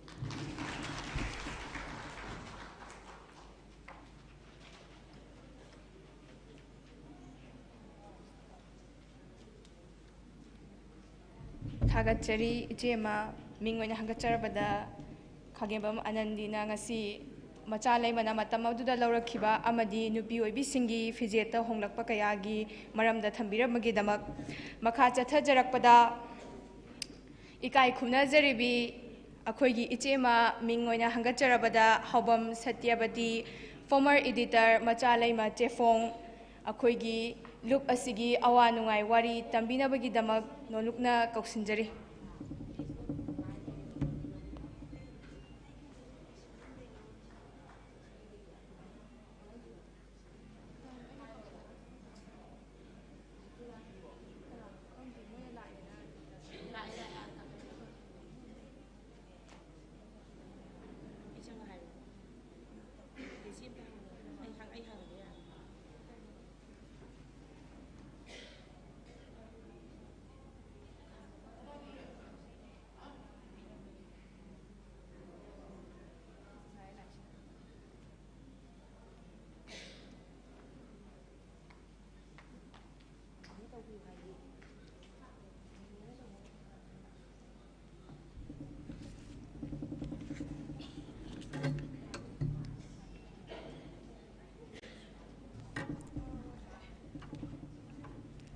ꯑꯁꯤꯒꯤ ꯃꯆꯥ ꯂꯩꯃꯒꯤ ꯍꯧꯗꯣꯛꯈꯤꯕ 54ꯔꯛ ꯁꯨꯕ ꯃꯤꯐꯝ ꯑꯁꯤꯗ ꯃꯌꯥꯏ ꯇꯥꯡꯃꯟꯗ ꯂꯦꯡꯁꯤꯟꯕꯤꯔꯤꯕ ꯏꯀꯥꯏ ꯈꯨꯝꯅꯖꯔꯕ Salam Ulka Devi chairperson Manipur state commission for women ꯑꯃꯁꯨꯡ ꯍꯧꯖꯤꯛ ꯃꯆꯥ ꯂꯩꯃꯒꯤ ꯄ꯭ꯔꯁꯤꯗꯦꯟ ꯑꯣꯏꯅ ꯎꯕꯤꯔꯤꯕꯤ ꯋꯥꯡꯈꯩꯃꯌꯨꯝ ꯑꯃꯨꯁꯅꯥ ꯂꯣꯏꯅꯅ ꯃꯥꯡꯗ ꯂꯦꯡꯁꯤꯟꯕꯤꯔꯤꯕ ꯏꯀꯥꯏ ꯈꯨꯝꯅꯖꯔꯕ ahal laman macalai magi member sing satra naharol ibung ipa mari lain ba punamaku aina ahanba maktada ikok nonjari ngasi macalai ma sapong kiba chahi 54 sure mamangda aigi marup khangemam anandigi ꯃꯐꯝꯗꯒꯤꯁꯨ ꯌꯥꯝꯅ ꯃꯔꯤꯛ ꯆꯨꯝꯕ ꯋꯥꯔꯤ ꯃꯌꯥꯝꯅ ꯇꯥꯕꯤꯈ꯭ꯔꯦ ꯆꯨꯝꯃꯤ ꯑꯩꯈꯣꯏꯅ ꯆꯍꯤ ꯉꯁꯤꯗꯒꯤ 50-50ꯒꯤ ꯃꯃꯥꯡꯗ ꯑꯩꯈꯣꯏꯅ ꯎꯖꯔꯛꯄ ꯍꯧꯒꯠꯆꯔꯛꯄꯗ ꯃꯇꯝꯗꯨꯗ ꯑꯩꯈꯣꯏ ꯅꯨꯄꯤꯒꯤ ꯐꯤꯕꯝ ꯑꯁꯤ ꯌꯥꯝꯅ ꯁꯣꯠꯊꯅ amadi yamna mangam chandana haiba tare lairambi isam samna harabada nupi se magi status lejadaba lawning ba numita lawba phaninga ga lawba phaba isam samba kan layama hiaga phalauna yengaga o kaina tawraga yamna laiba mawongda nupi singchigi phibam chi urei apamba nupi su khandana phadana hekta lawba adegi thengnai aduga loinana nupi singasina yumda mau oina leigraga su phaglang marigi akoibada yamna achamba da haitare achamba bunsironda isagi kari mating yauba nupi oibigi kari tauba haibadu khandana adugumba punsirol amada lelammi punamak adubu akoina ujaruba tajaruba da aikoi nupi singase asumna leiba hauna barane itihas kilamai phakal buda akoina thengnajarakpa ujarakpa khangjarakpa punamak adu uraga leiriba phibam asida أكوي أسمنا سم ليرة قدرة هايدنا أكوي وكلون مانبا أكوي خراب بنسل لغا أكوي مسالة ما شيء كون تانجل لكي هوركي متى مددي أكوي نعسي تسيان نهاربدا نبي سينعسي دا أكوي نسمجاكي بوكلون سو Sam laba yam dan nauring egi matam de samjagi bhachu aikoina Manipuri nupi Manipuri gi wang bada isam samna haibada pithibigi USA da or any mafam da laiba maitai nupi phaubagai wakhallon thamjaraga jati ase lepkadabani hingadabani nupi aikoi punsingadabani aikoina damak samjagadabani haibagi wakhallon da aikoi sagatjarikibani yam samna harabada nupigi thona lingjen empower tauba nupi ase empower tauduna aikoi society asida aikoi leigadabani aikoi hingadabani haibagi lambiromda aikoi gi mang sida thamaga loinana madugi mari leinaba jati amagi oina hingbada changadaba amasung naturally aikoigi mangda mathang lairakpa jatigi itihas-ki asai aigi marumna phajara thambigarabduni ihan hanbada aduna aikoina maduge loina nupi singa se asai haisine mapa mamage nuksina kanu yam tangna lejariba sing adudagi ima ipana haiba indaba sana aikoina chongthoraki mayam gi thabak aju nara semjara aga tawjara khibani koi lamhendra basu lamhen bi habado oiba manna haurak khibani madu punam adugi matungda ngasidi aikoina haijariba nupi singa se hojikti empower tawrabne empower tawba se loidri aikoi gi mang thabak yamna leiri itias ki khongjel da aikoina ngasai haijariba nupi gi numit kaina tawrakhiba adagi khongjom de hayeng hangchichini adagi Patriots Day thawsingi ningsing numit loinana madugi itias ki leimaida leirambado ngasidi mapan satana mahiya le government tawbi kharabane women's nupi gi numit ka se masi akhoigi yamna nungai jaba amani ado asigumba kaya se hojiksi akhogi tungda tawgadaba thabak mayam ama leiribani mangda changsinnabu honabada aikoi apanara thengnaba haibasidi tasengna haibada madu aikoi mahoksani thengnaba ngamnada honagadabani madu ni aina mayamgi wangna thamjaningi basi loina aikoina kari tawbatai hojikti aikoina wana tawramba thabakto ngasai aigi barumna haibigibdo aikoina wana manipuru sinba thungna cycle na chatlami gari ga se pangnei leramde cycle lu chu yam samna harabda kirire ke loina yawrame maramdi thanda thawai mahutta mi ama napta bayade ba maramdi aikoi cycle loina buk leina de ba cycle ahum leraga mi tarukti adum phangi adumaina tawdana tarakdo ado ngasidi yamna chawkhatlaba ngasagi scientific age kano mobile age asidadidi aikoi se yamna khudong charabani luri badi aikoina karamna tawgadagi haibase masini aduna aikoina matamduda mari leinaba akoi tasengna yam pangna angang oina hora ibane tasengna teenager gi thema ibane teenager da semak bane school high school life ta aduga loina na college life ta akoi kanna tawrko sina aduna matamduda aikoina tawningbagi thabak tugi spirit ado akoina ne kari tawsigen hairaga akoina mari leinaba ibunguipa leirambadi itias ki khongjel gi leimaya sida akoigi manipur che manipur kannanaba mi su adum leirami manipur wi khanba su adum lei ngasi su adum leiri aduga loinana akoina akhanga hei kaya dagi tana jaraga akoi ngasi se si yoropani hojik su tawgadaba thabak yamna leiri aina leiri hana su khanjai aduna aina ai thoyongna masigi maramdadi aigi marumnasu sugain haibigere tananingba taunaningba khudingba aikoi tanaraga adum mangda thabak changsinba tabani changsingadabani masigi damakta aikoina ishwarda su nijari thabak tawbangamba sakti binabiba aduna masigi sakti ase launabagi damakta aikoida pinabagi damakta akoina ihan hana tawgadabadi aikoi masel chungchinnaba aduga aikoi masen thajaba thamnaba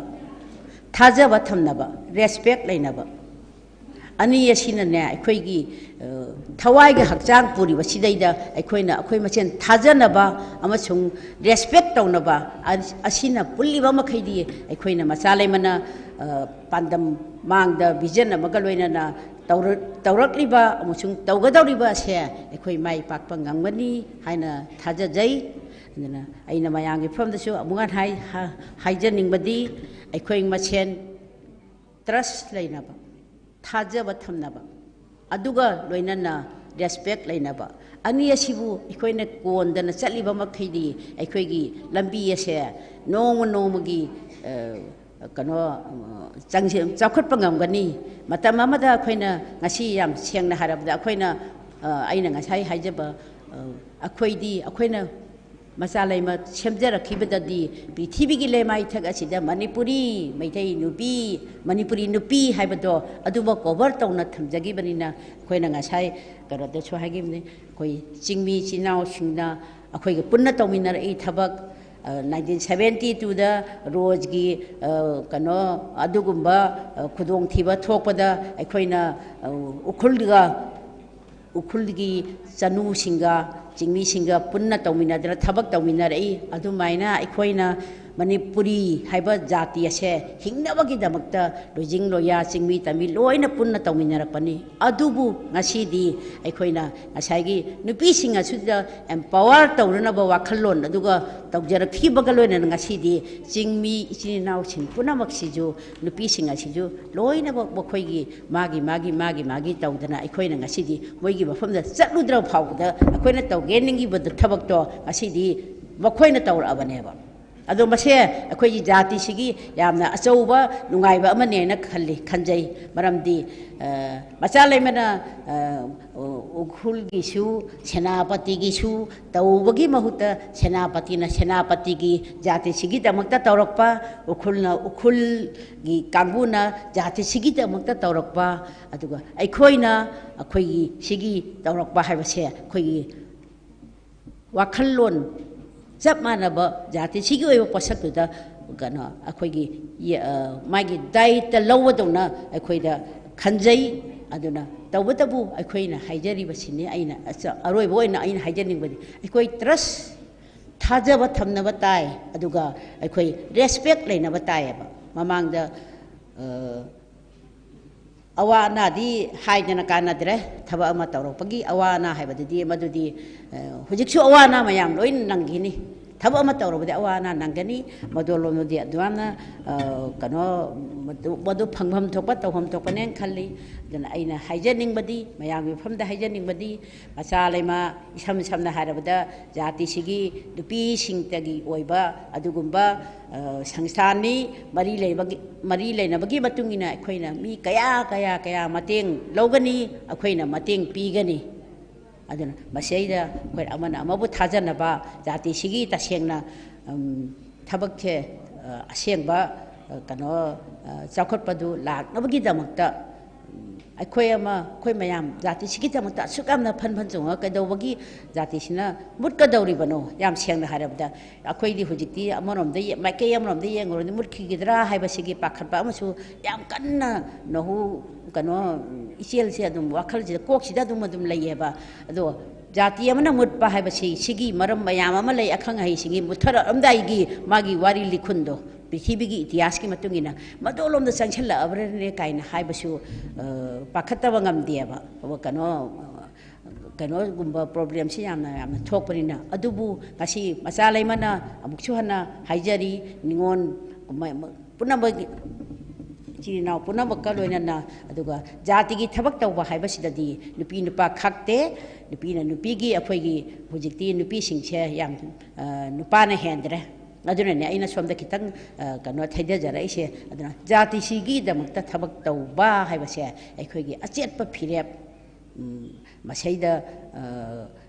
akoina thajana batai aduga respect leina batai ani asibu kaidragadi koi suksoi soidana aikoigi bandam aikoigi kano ase phangbagi lambi da changsingani phangani habase thamjaningi aroibo ina mayamdagi aina mateng nijari kano haijaning badi no lukchaning badi aikoi kharadi something kharadi tawramba tabani aikoi junghin naraga aikoina asi hingliba se kharadi tawram si haibase afama siga loinana ai mayamdagi kairabya thangbuje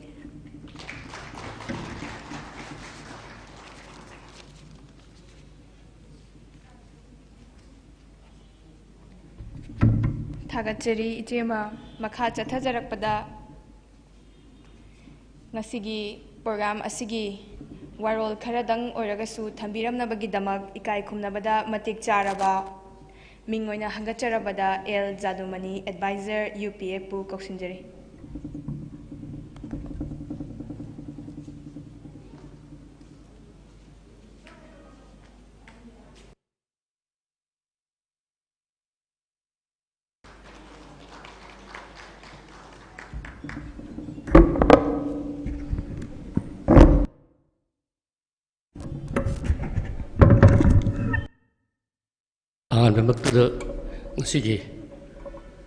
Manipuri Chanura Leishem Marup Macha Leima ki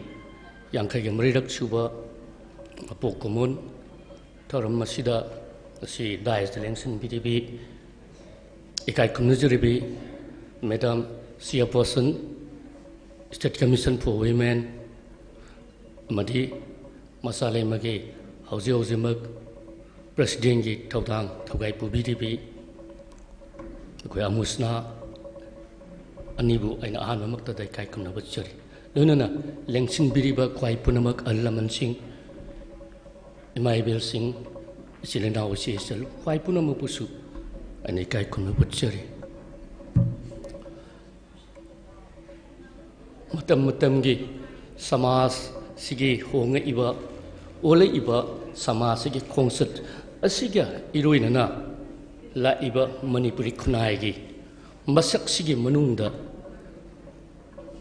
nupana khulingduna hingakpa chatharakpa khunai gi mong aduda namsanduna thambiraba nupi sing haiba tai semasina sung sai yamna phajana thambikre aduguba khunai gi oiriba tangkak aduda namsallaga thambiribi khunai asi mangda bukhatnaba honabada achouba maikayima puraga kokthongda haptana pukhalaklibi nupi singbu namsallaga thambagi adugumba chatnabi duge mayokta nupi singbu emancipate tawnanabagi nupi singi empowerment kidamak huknamagi mathau tabada nupana singkatpadu nattaba nupi singna haugatcharapagi mathau taba matam adugi chap chaba tanja amada semkiba adugumba Manipuri Chanura Leishem Marup Macha Leima matamduda numit takhibada nupi singna yumdagi imungdagi mapan thokpa yadaba adumaina leram adugi pibamdudagi nupi singbu maning tamhannabagi tang senkhiba Macha Leima ki thaumi kayana adugumba thaumi ise masing adu leikhidabi yawre ngasisu hingliba mayam ama akhone khangjabada akhoi sema anandi salak bai sema usawai ichema usa leikidre laibak thibani ichema bor kaina isema masing adugi amamamgi kathokpa do aduna Manipuri nupi khunai gi khokap ase manglumda kaya kaya thang khrabge haibase aikhoina ngasimak udragasu Manipur gi itihasta Manipur gi itihasta soi suoidana lehauragadaba adugumba pantup sing amani haibase ain ahanbada thamjage makhoi amamamge kathokpa isima borkana gumbagi isima anandi gumbagi leikidrabi isima usha gumbagi isima saitabadi gumba mayam amagi makhatana ngasi phawbada liputharaga lakliba Macha Leima gi thomi kaya sing asiki amamam tagi oba kathokpa sing aduna Manipur khunai da Manipuri nupi singi khunai na manglumda khongkap kaya kaya thangba ngamke je itihasna soidana iduna lehurgada wafam amani adubu ngasidi Manipuri khunai sida nupi singna mangak haigatchana hingba ngamba adugumba khunai amagi phibam amaduda laklagasu ngasi maksu Manipuri khunai da nupi singi struggle nupi singna tofam thokpa nupi singna magi lopham thukpa daita nupi singna hotnagadaba tawgadaba thodang sing adudi mangda mayam amasu taraga leiri aduna honga iba phibam masida ngasidagina sahi yankai marigi mamangi matamduda semkiba Manipuri Chanura Leishem Marupna ukiba Manipuri khunai adudagi sahi yankai marigi matung ngasidadi ngasi khunai ase kromda satibage haibase ako yamna kupna yengba machangli Manipuri khunai da manabu khunai amagidamta leplibi nupi sing adubu luching libi Manipuri Chanura Leishem Marup ki isemasing agi sel singna ngasi yenggadabase aikoi khunai ase apunba Manipuri khunai ase karumda satibage haibasing aikoi gi mangda leiri issue sing ase karino aikona thengnagadaba makhatana thengnagadaba issue sing ase karino haibadu yengba tai loinana Manipuri Chanura Leishem Marup Macha Leima gi miyeng ase matam maduga honga iba phibam masiga sanana puthaba ngamba machangi aikoina Manipuri nupi singna nungsijaba Manipuri nupi sing dagi lapthokpa yarodaba phandeki kor asidagi mafam matam chana mathau tarabati chongthorpa ngamba tai Japanese nupi singi thamoida chuduna lereba kimono dudagi lanthoraklaga mini skirt selaga Japanese nupi singna international forum kayada saruk yaba ngamakpa do adugi masak ado aikoi hojik honga iba Manipuri khunai sigi mong asida aikoi kamai todana adugi matam sigi loinana aikoi kamai putharakadage haibasisu Manipuri Chanura Leishem Marup Macha Leima madugi khangtinbagi matam mado oire haiba wafam simaka ai appeal to entosani aujik aikoi gi mangda tariba anouba makalgi issue mayam ama nupi simbu nanthabi bagi nupi simbu phaklang marigi imunggi rodudagi hendu hondabadagi adudagi nanthorактana hojikti koitha tharabi nena hairambi se masing aduna singkhalaktana pukkhalaktana ngasidi Manipuri nupi sing maning tamhalakta Manipuri nupi sing bu empower toraktana ngasidi khunai ge wathodo wathok mayamda Macha Leima gumba tongan ba nupi ge sangstan mayam amana sarup yadana Manipuri khunai bu mangda pukhataba honabada achouba mafam amakan mangame adubu aikoi ge struggle dil topum tokpa thodang mayam amadi mangda taduna leri aikoi expect toramdaba nishagi wafam aikoi ge ngasimak aikoi ge mangda tari nishagi wafam drug amadi yu hariba nishagi wafam asina yanana yu thakpa nupa amagi imungda suholli basa yu thakpa nupa amagi imungda suholli basa ihan hanbada nupi dane mawama burabana yu thalka matamda su ibase magi nupi du dane masa hoi basina drug kapaga drug sarapka matamda su ibase mama dane aduna hujik honga iba phiba masida Manipurda la iba drug akbat samasya yu thakpaki yugi akbat samasya se Manipuri nupi singna karamna thengnagadage Manipuri laingangna haudup iba war on drug yam phare yam nambai pak taba aduna wafam amani war on drug sibogdi phare dana masina di yagiroidana hakthengna staytheng phamliba hakthengna victim wori se kana no nupi singni mama singni mawa bapuroi basingdugi nupi singduni mama singduni staytheng phanglibadi staytheng phangliba victim wori basingado aduna hakthengna share saruk yaba machangi hakthengna thabak ase lokkhapa ngamen bo hotna ba changi adugi maikai aikoi lepna na bo hotna ba tai Manipuri nupi singna thengnagadaba tugan basingi malungda demographic imbalance oraba demographic invasion nena koina uji hairiba mitup miran cha singi angap phangba se pu se thenglak laba matam masida Manipuri nupi singna karamna lepkadake hojik aikhoina nungtigi thengnari tongan ba wapam singita ILP gi amagi adu phare ILP gi kanona JC ILPS na adu da drive chatpada adu phare ko le ha thengnari ba mayam asida mapandagi hajillak sing aduna aikhoi gi lamdam masida leiba yana na ba yana na sijinna ba pambai amati lamdam singi Chanura ningol sing lamdam sigi ningol sing moina lowraga na leiba asina khwaidagi Asambi upai amani haibase aikhoina ngasi thengnariba samaisya asida khwaidagi maruoiba moida araiba pambai amadi Manipuri nupi sing lokselaga lamdam sigi nupi sing lowraga lamdam sida kundaba yanana bagi pambai amoina sinare abase aikhoina khanglaba natra matam sida Macha Leima gumba Manipuri nupi singi Manipuri kunaiba mangda bukatna bhonaripa nupi singna kari thodang logdage haibase haujikti Macha Leima na khanbagi tangai phadrab Manipuri nupi singna tangai phatana khandabe yadraba adugu batang ado aikhoida leire aduna aida haijaning badi aikhoise leptan hongai ba phibam sida ahongba sing asiga iroinana aikhoi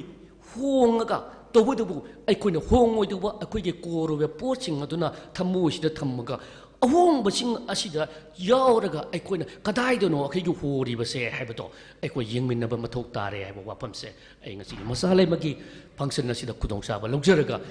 Manipuri nupi singda ina thamjaning mani Manipuri nupi singi ngasai se mada panbirame sahi teret khuntak padagi horaga sahi teret khuntak pada Manipuri nupi sina lokhiba thodang adudagi horaga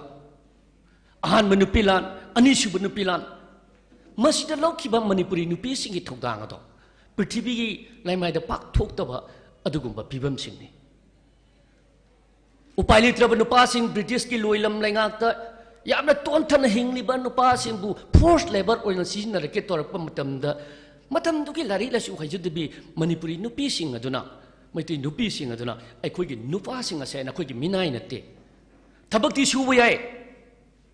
ยานาบดามันปีระกาทับกชูบดียดูบ่ force labor โอ้ยนะไอ้คุยกินนุปาสิงห์ไอ้คุยกินซาสิงห์บูนั่นน่ะสิ่งนั้นบดูดีมารำจัดดีมาดูยารู้เหรอตุกิไม่ออกตาเขาดูนะลีบงงคิบีมณีปุรีนุปีสิงห์มารำจัดนะอิชานะปุถุกสับอิชากิปุถุกนะ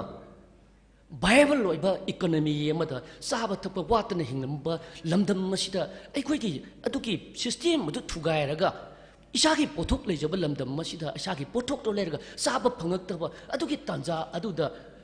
เฮาเดรุบนายดนะสักคุมเสียนนั้นเลยปีนี้ให้รีบีมามาสิงอตุนะ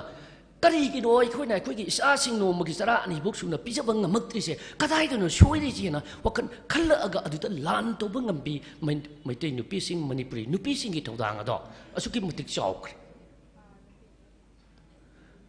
อตุตนัดเตะอปัสปานะเสถียงเปียกเป็นมาตำดางสีให้ยังมาทุ่งมันคันเดินหิงลิบะมณีปุรีนุฟ้าสิงมารู้ไว้นะมณีปุรีกินหาสิงมาสาวไอ้เบสิงกีปุ่นสีดัดเตรียมชิงนรักเป็นมาตำดามณีปุรีชนุราสิงดัดเตรียมชิงนรักเป็นมาตำดาไอ้คุยเลยดีนะจุดทัวก็ไอ้หิงมิเชนข้างก็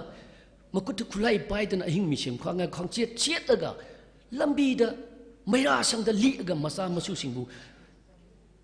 ไม่ยังสิไฟสิงกีไม่เอาแต่ช่างบังงบะทิ้งนักบังบะไม่ตีนุปีสิงกีทองดังมาเสียคนหันนันหายรู้แต่นักสุการรู้ปฏิบัติปากทุกตัวบัดกุมบักกันโอสิน human rights defender ดางสิพาวบัดกันโอกีไม่ได้ไปบีสิงอยู่โลริบะมากิสักลอนมันโลริบะโรละเส human rights defender อามวยน่ะมาเลมตะตังอาสุนัจะทารักปะมณีปุรีนุปีสิงกีอดุกุมบะทาวนาอดอสิกิตังตะรูบตังกัอามันเลวมันเดินมาซาเลยมันนะManipuri Chanura Leishem Marup linkatana masala madra kreta asu educated to oiba mamitalarik asu hairabi nupi singatuna masagi kathokpa mamangwa yauna Manipuri nupi singbu achungba maikaita masana thauna leijarabi Manipuri nupi singada adubu achungba maikaita moina jingaga afaba Manipur ama semgatna baby manaba phunai ama semgatna bagi maduda nupi singa lopham thokpa thodang ado lowalaktana ngasi Manipuri nupi singi dungo pida ase Manipur datanatana malemda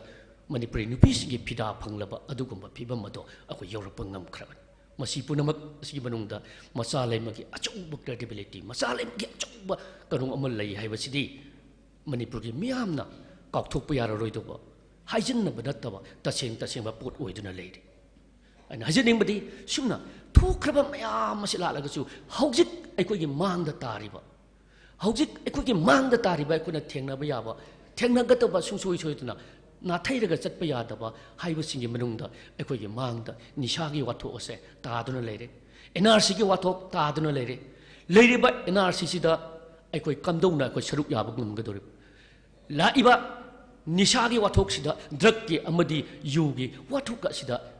Tasing na may lang libi mamasing, tasing na may lang libi nupising na, so talk to na ay ko, katay po, sigit sa may sa, asi, kuhal laganda, apabamana ba, mangam da sagsin mga bakunay, masimbat ka taki, haiba sisu, miyeng jangan ni. Manabak kunay, haiba sida, ay na mukha na, ng singjabada, manabak kunay, haiba siya, siyan tunggi, manabadulay trigadi, manabak kunay, haiba siya, purak pangamti. Manabak kunay, haiba siya, economy, magi siyan tok tugi makapun dawan. Mamangi matam gi wari da manaba kunai gi wari akoy da kuda mama epijage morang tangai ron da khamnu ga thoibi ga bu manaba kunai gi manaba thak da thamoi bise thamrane karina khaina halino magi leiri ba pibam da status no magi economy gi sian lon gi pibam matu aduna Manaba kunai amagi masak se purak na buhona matam da sian tumai ba siga mari laina banina ai ko ki nupi kudemak ai ko ki chakum panari ba nupi singa se sigi semilon phagat ba mathau tari sigi semilon phagat na bagi achamba miting da aho ba madi achamba miing da masahab lai mana paikhat iba microfinance ki nupi singbu mana ngamjaba thakta karigama mateng khara piraga aduna ngamjaba thakta hotna jaraga imung dugi masa masugi cross puba ngamna bagi semilu nama semgat na hotna riba Macha Leima gi sigumba microfinance ki thawdang asisu masi angap kano amani hana ai logjai aduna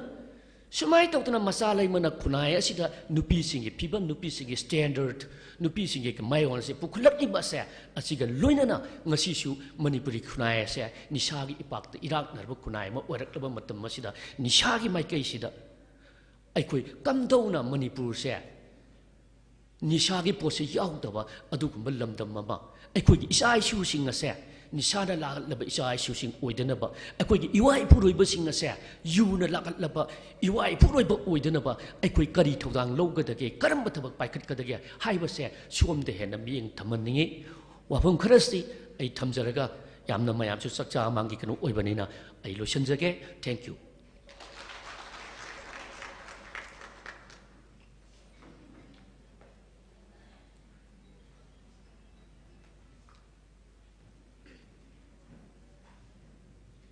Thagachari ibungbu tentakpa wahi khara thambinabagidamag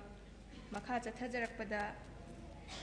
wahi khara thambinabagidamag kausinjage ikai khumnabada matik charabi mingoina hangatcharabada salam ulka devi ngasigi athoiba lengbireklibigi pampham langda lengsinbiribi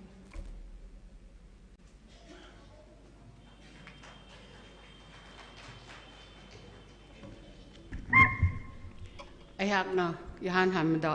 lamdam ju kun biriba iben thau amasung iben da khoramjari aduga Manipuri Chanura Leishem Marup lingkhatpada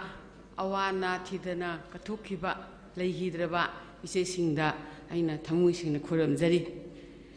adu ngasimaksu akhoigi ichema anandi ichema saitabati di aigi akhoi lekai gi ichemani ichemu hoina angang oiringe ding Macha Leima lingkhatpa cycle lama tonga chapado ai mitta hujimaksu uri aduna aina makhoibu hai president oriba mabu su yamla ikai khunu uchari aduga I thamoi ri nungdei phawrapa ichemu hoina kathokpaga loinana thainari papuna makto lingkhatkiba maya hingbiriba amasung asigi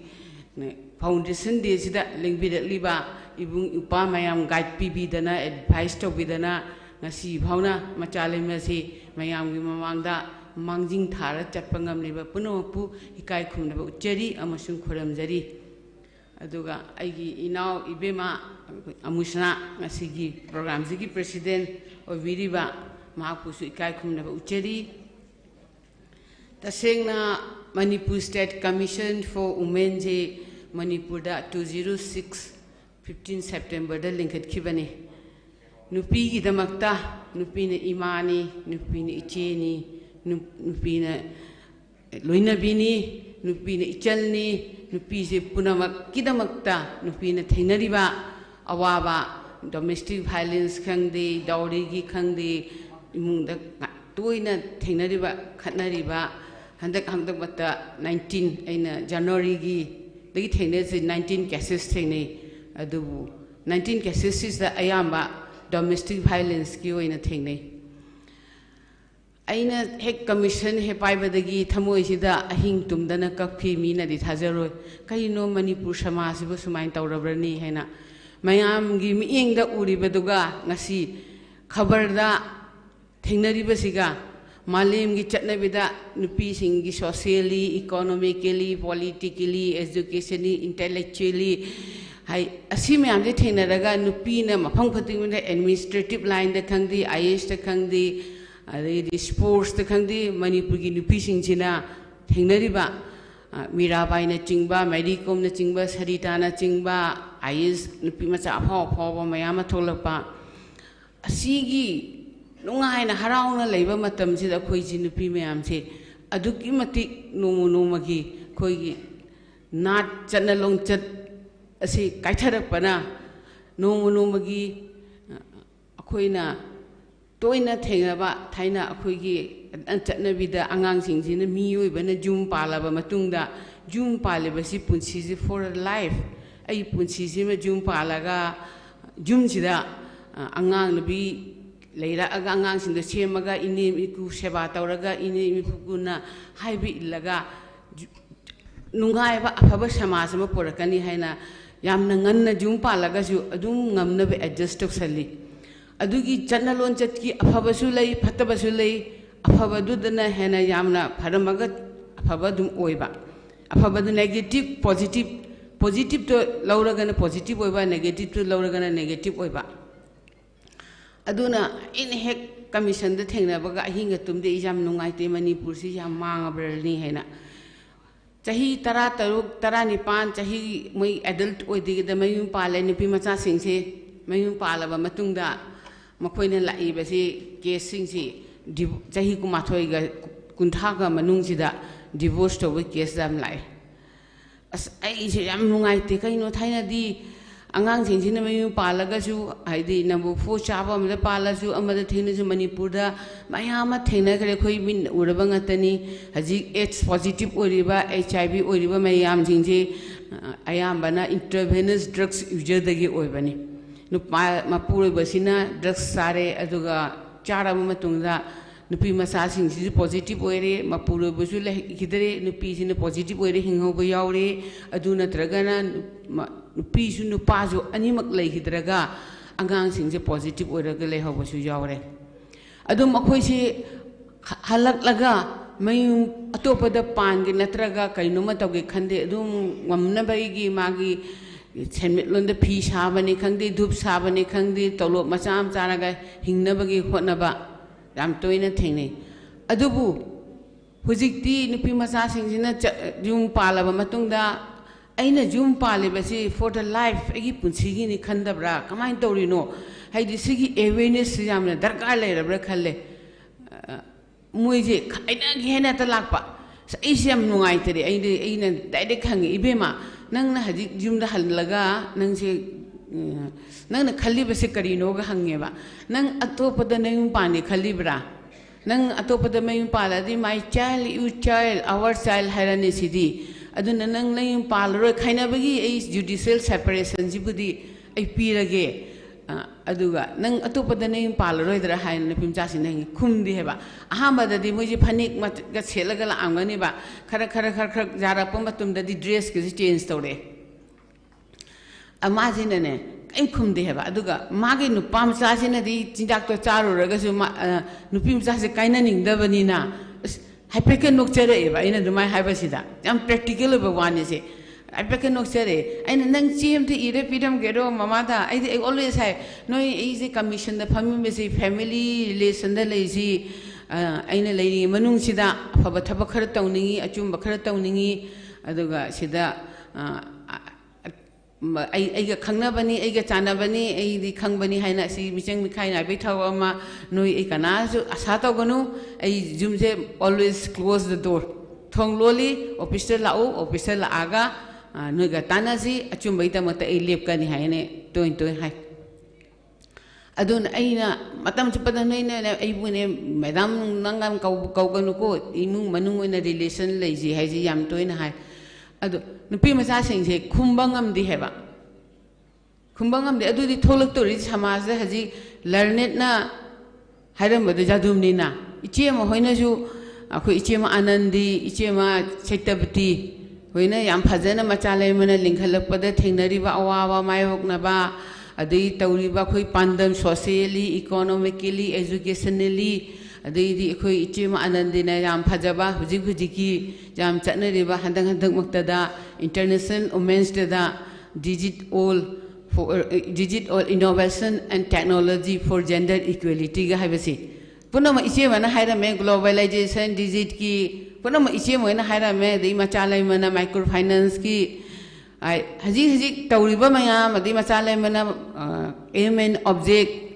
tawriba mayam sigi jamna sangna future ki uraga tawramba thabak mayam se yamna phajai adu punna practical oiraga tawraga home amadi yam darkar oire dei khoi gi learned advocate na jadumni na ga hairambado khoi kari tawji ga habasi kari tawraga kamai tawraga khoi ji kanbang angadobon haisi honorable CM khaktana drugs on war on drugs haraga jabanataba ꯑꯩꯁꯤꯁꯨ programme ꯃꯆꯥ ꯇꯧꯒꯦ ꯍꯥꯏꯅ already plan ꯇꯧꯗꯅ ꯂꯩ ꯍꯥꯏꯗꯤ ꯑꯩꯈꯣꯏꯁꯦ ꯅꯨꯄꯤꯁꯦ ꯃꯃꯥꯅꯤ ꯃꯆꯦꯅꯤ ꯃꯆꯟꯅꯤ ꯂꯣꯏꯅꯕꯤꯅꯤ ꯅꯨꯄꯤꯁꯤꯅ ꯀꯔꯝꯕ ꯊꯧꯗꯥꯡ ꯂꯧꯔꯒ ꯍꯥꯏꯗꯤ ꯅꯦꯄꯣꯂꯤꯌꯟꯅꯒ ꯍꯥꯏꯔꯝꯕ ꯒꯤꯞ ꯃꯤ ꯒꯨꯗ ꯃꯥꯗꯔ ꯑꯥꯏꯜ ꯒꯨꯗ ꯑꯦ ꯅꯦꯁꯟ ꯍꯥꯏꯕꯗꯨ ꯑꯐꯕ ꯃꯃꯥ ꯑꯃ ꯄꯤꯌꯨ ꯃꯇꯤꯛ ꯆꯥꯕ ꯂꯩꯕꯥꯛ ꯑꯃ ꯄꯤꯒꯦ ꯍꯥꯏꯁꯦ ꯃꯃꯥꯁꯤꯡꯁꯤꯗ ꯑꯩꯈꯣꯏꯁꯦ ꯇꯨꯡꯗꯅ ꯂꯩꯔꯤꯕ ꯃꯃꯥꯁꯤꯡꯁꯦ ꯃꯆꯥꯁꯤꯡꯁꯦ ꯀꯔꯝꯅ ꯁꯦꯝꯃꯒ ꯀꯔꯤ ꯍꯥꯏꯔꯒ ꯀꯔꯝꯕ ꯋꯥꯍꯩ ꯍꯥꯏꯔꯒ ꯃꯆꯥꯁꯤꯡꯁꯦ ꯑꯐꯕ ꯂꯝꯕꯤꯗ ꯆꯠꯀꯅꯤ ꯍꯥꯏꯕꯁꯦ ꯑꯩꯅ ꯑꯍꯤꯡ ꯇꯨꯝꯗꯅ ꯈꯜꯂꯒ ꯑꯩꯈꯣꯏ ꯏꯆꯦꯁꯤꯡ ꯃꯌꯥꯝ ꯄꯨꯟꯁꯤꯜꯂ ꯁ꯭ꯂꯣꯒꯥꯟꯅꯆꯤꯡꯕ ꯑꯩꯗꯤ ꯑꯣꯜꯔꯦꯗꯤ ꯄ꯭ꯔꯤꯄꯦꯌꯔ ꯇꯧꯔꯒ ꯂꯩꯔꯕꯅꯤ ꯍꯥꯏꯗꯤ ꯀꯔꯝꯕ ꯃꯇꯝꯗ ꯀꯗꯥꯏꯗꯒꯤ ꯍꯧꯗꯣꯛꯁꯤꯒꯦ ꯍꯥꯏꯅ ꯑꯦꯔꯦꯟꯖꯁꯨ ꯇꯧꯗꯅ ꯂꯩꯔꯕꯅꯤ ꯑꯗꯨꯅ ꯇꯁꯦꯡꯅꯃꯛꯀꯤꯗꯤ ꯅꯨꯄꯥꯅ ꯅꯨꯄꯤꯕꯨ ꯑꯣꯠꯂꯒ ꯈꯥꯏꯅꯕ ꯂꯥꯛꯏꯕ ꯀꯦꯁꯁꯤꯡꯁꯦꯀꯣ ꯅꯨꯄꯤꯅ ꯅꯨꯄꯤꯗ ꯑꯣꯠꯂꯒ ꯅꯨꯄꯤ ꯃꯅꯦꯝꯕꯣꯛꯅ ꯃꯃꯧ ꯅꯨꯄꯤꯗ ꯑꯣꯠꯄ ꯑꯗꯩꯗꯤ ꯃꯆꯟꯅ ꯃꯅꯝꯃꯗ ꯑꯣꯠꯄ ꯃꯃꯧꯅ ꯃꯅꯦꯝꯕꯣꯛꯇ ꯑꯣꯠꯄꯁꯨ ꯂꯥꯛꯏ ꯍꯥꯏꯕ ꯃꯃꯧꯅ ꯃꯅꯦꯝꯕꯣꯛꯇ ꯑꯣꯠꯄ ꯑꯁꯤ ꯌꯥꯝꯅ ꯑꯉꯛꯄ ꯀꯦꯁꯅꯤ ꯍꯥꯏꯁꯦ ꯅꯨꯄꯥꯅ ꯅꯨꯄꯤꯗ ꯑꯣꯠꯄ ꯅꯠꯇꯕ ꯍꯧꯖꯤꯛꯁꯦ ꯅꯨꯄꯤꯅ ꯅꯨꯄꯤꯗ ꯑꯣꯠꯄꯒꯤ ꯑꯦꯛꯖꯥꯝꯄꯜꯁꯤ ꯌꯥꯝ ꯂꯩꯔꯦ ꯍꯥꯏꯕ ꯃꯃꯧꯁꯤꯡꯁꯤꯅ ꯀꯌꯥꯝ ꯁꯥꯊꯤ ꯍꯥꯏꯕꯗꯀꯣ ꯑꯁ ꯑꯩ ꯌꯥꯝ ꯉꯛꯄꯖꯥꯠꯅꯤꯀꯣ ꯑꯩꯅ ꯍꯥꯏ ꯀꯩꯅꯣ ꯇꯧꯔꯤꯁꯤꯕꯨ ꯑꯣꯏꯅ ꯑꯩꯈꯣꯏꯅ ꯆꯨꯝꯅ ꯋꯥꯔꯤ ꯑꯣꯏꯅ ꯀꯔꯤ ꯑꯣꯏꯅ ꯃꯤꯅ ꯑꯗꯨ ꯍꯥꯏꯔꯝꯃꯦꯗ ꯑꯗꯨ ꯑꯣꯏꯔꯝꯃꯤ ꯄꯪ ꯂꯩꯕ ꯅꯠꯇꯕ ꯄ꯭ꯔꯦꯛꯇꯤꯀꯦꯜꯒꯤ ꯐꯤꯜꯁꯤꯗ ꯂꯥꯛꯑꯒꯗꯤꯀꯣ ꯃꯅꯦꯝꯕꯣꯛꯁꯤꯡꯁꯤꯅꯅꯦ ꯃꯆꯥꯅꯨꯄꯤꯗꯧꯅ ꯑꯉꯥꯡꯁꯦ ꯃꯌꯨꯝ ꯄꯥꯜꯂꯒ ꯌꯣꯛꯂꯛꯑꯒꯀꯣ ꯌꯥꯝ ꯀꯞꯅꯤꯡꯕꯖꯥꯠꯅꯤ ꯑꯩ ꯃꯤꯠꯇꯒꯤ ꯄꯤ ꯇꯥꯏ ꯃꯆꯨ ꯈꯣꯛꯆ ꯏꯃꯣꯁꯅꯦꯜ ꯑꯣꯏ ꯃꯤꯠꯇ ꯎꯈꯤꯕ ꯉꯥꯛꯇꯅꯤ ꯃꯅꯦꯝꯕꯣꯛꯁꯤꯅ ꯑꯉꯥꯡ ꯑꯣꯏꯔꯤꯉꯩꯗꯤ ꯄꯤꯛꯑꯒ ꯃꯆꯥꯅꯨꯄꯤꯗꯧꯅ ꯌꯣꯛꯑꯒ ꯂꯥꯏꯔꯤꯛ ꯇꯝꯍꯜꯂꯒ ꯁ꯭ꯀꯔꯠ ꯁꯦꯠꯂꯒ ꯁ꯭ꯀꯨꯜ ꯀꯥꯍꯜꯂꯒ ꯒ꯭ꯔꯦꯖꯨꯑꯦꯁꯟ ꯂꯣꯏꯍꯜꯂꯒ ꯐꯥꯔꯁ ꯀ꯭ꯂꯥꯁ ꯐꯥꯎꯍꯜꯂꯒ ꯅꯨꯄꯥ ꯑꯃꯗ ꯃꯌꯨꯝ ꯄꯥꯟꯕ ꯉꯝꯃꯦꯕ ꯃꯅꯦꯝꯕꯣꯛꯁꯤꯅ ꯃꯃꯧ ꯄꯤꯌꯨ ꯍꯥꯏꯅ ꯀꯞꯄꯤ ꯍꯥꯏꯕ ꯑꯁꯤ ꯑꯁꯦꯡꯕ ꯊꯧꯗꯣꯛꯅꯦꯕ ꯑꯗꯨꯗ ꯑꯩꯈꯣꯏꯅ ꯇꯧꯗꯣꯔꯤꯕ ꯕꯤꯆꯥꯔꯁꯦ ꯀꯔꯤꯅꯣ ꯍꯥꯏꯕ ꯑꯗꯨꯗꯤ ꯑꯩꯈꯣꯏꯅ ꯄꯤꯗꯣꯔꯤꯕꯁꯤ ꯃꯃꯥꯗꯨꯅ ꯃꯆꯥꯅꯨꯄꯤꯗꯨꯗ ꯏꯕꯦꯝꯃ ꯅꯪ ꯌꯨꯝ ꯄꯥꯜꯂꯗꯤ ꯅꯅꯦꯝꯕꯣꯛꯁꯦ ꯅꯃꯥꯅꯤ ꯍꯥꯏꯅ ꯈꯜꯂ ꯑꯩꯅ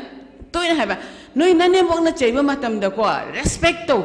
ꯅꯅꯦꯝꯕꯣꯛꯅ ꯅꯪꯕꯨ ꯐꯠꯇꯅꯕ ꯅꯠꯇꯦ ꯅꯣꯏ ꯏꯃꯥꯅ ꯆꯩꯕꯅꯤ ꯈꯜꯂꯨ ꯑꯗꯨꯒ ꯃꯅꯦꯝꯕꯣꯛꯁꯤꯡꯗꯨꯗꯤ ꯅꯆꯥꯅꯨꯄꯤꯅꯤ ꯈꯜꯂꯨ ꯍꯥꯏꯕꯁꯦ ꯍꯥꯏꯌꯦꯕ ꯑꯩꯗꯤ ꯌꯥꯔꯤꯃꯈꯩꯒꯤ ꯀꯃꯤꯁꯟꯁꯤꯗ ꯑꯩ ꯎꯀꯤꯜ ꯌꯥꯔꯤꯃꯈꯩ ꯂꯥꯔꯅꯦꯠꯀꯁꯦ ꯌꯥꯝ ꯁꯥꯎꯋꯦ ꯑꯩꯉꯣꯟꯗ ꯆꯪꯍꯟꯗꯦꯅ ꯏꯃꯨꯡ ꯃꯅꯨꯡꯒꯤꯁꯤꯗꯤ ꯀꯃꯤꯁꯟꯗꯤ ꯁ꯭ꯇꯦꯇꯨꯇꯣꯔꯤ ꯕꯣꯗꯤꯅꯤ ꯑꯁꯤꯗ ꯎꯀꯤꯜ ꯂꯥꯔꯅꯦꯠ ꯃꯌꯥꯝ ꯂꯥꯛꯑꯒ ꯌꯦꯠꯁꯜꯂꯒ ꯑꯗꯨ ꯇꯧ ꯑꯗꯥ ꯇꯧ ꯑꯗꯨ ꯇꯧ ꯑꯗꯥ ꯇꯧ ꯋꯥꯟꯁ ꯀꯣꯏꯁꯟ ꯍꯪꯈ꯭ꯔꯒ ꯌꯦꯠꯈ꯭ꯔꯒꯗꯤꯀꯣ ꯅꯨꯃꯤꯠꯇꯨꯃꯛ ꯀꯦꯁ ꯑꯃ ꯂꯣꯏꯔꯔꯣꯏ ꯍꯥꯏꯗꯤ ꯑꯩꯈꯣꯏꯗꯤ pros and cons dos and don'ts खरे जेंगगको अफबा फत्तबा अचुमना केस आई मीना कुंद्रादगा यारिमखि नुपी मचादुना पामिदुना करिनो नुपा मचादुना पामिदुना करिनो चासन्नबगी मेंटर अमो ओइना ममा अमो ओइना आइदि कोन्थलगा लोसन्नबे याम तोय होनजे अदु हजिक अदुद नतना मनेमोक्सिन सुतोक तोकदब थबकसे इमाना नदु तु तौगी गाय पहाय हाइजले हेबा हजिकान नुपी मचासिंजे याम empowered ओइरेको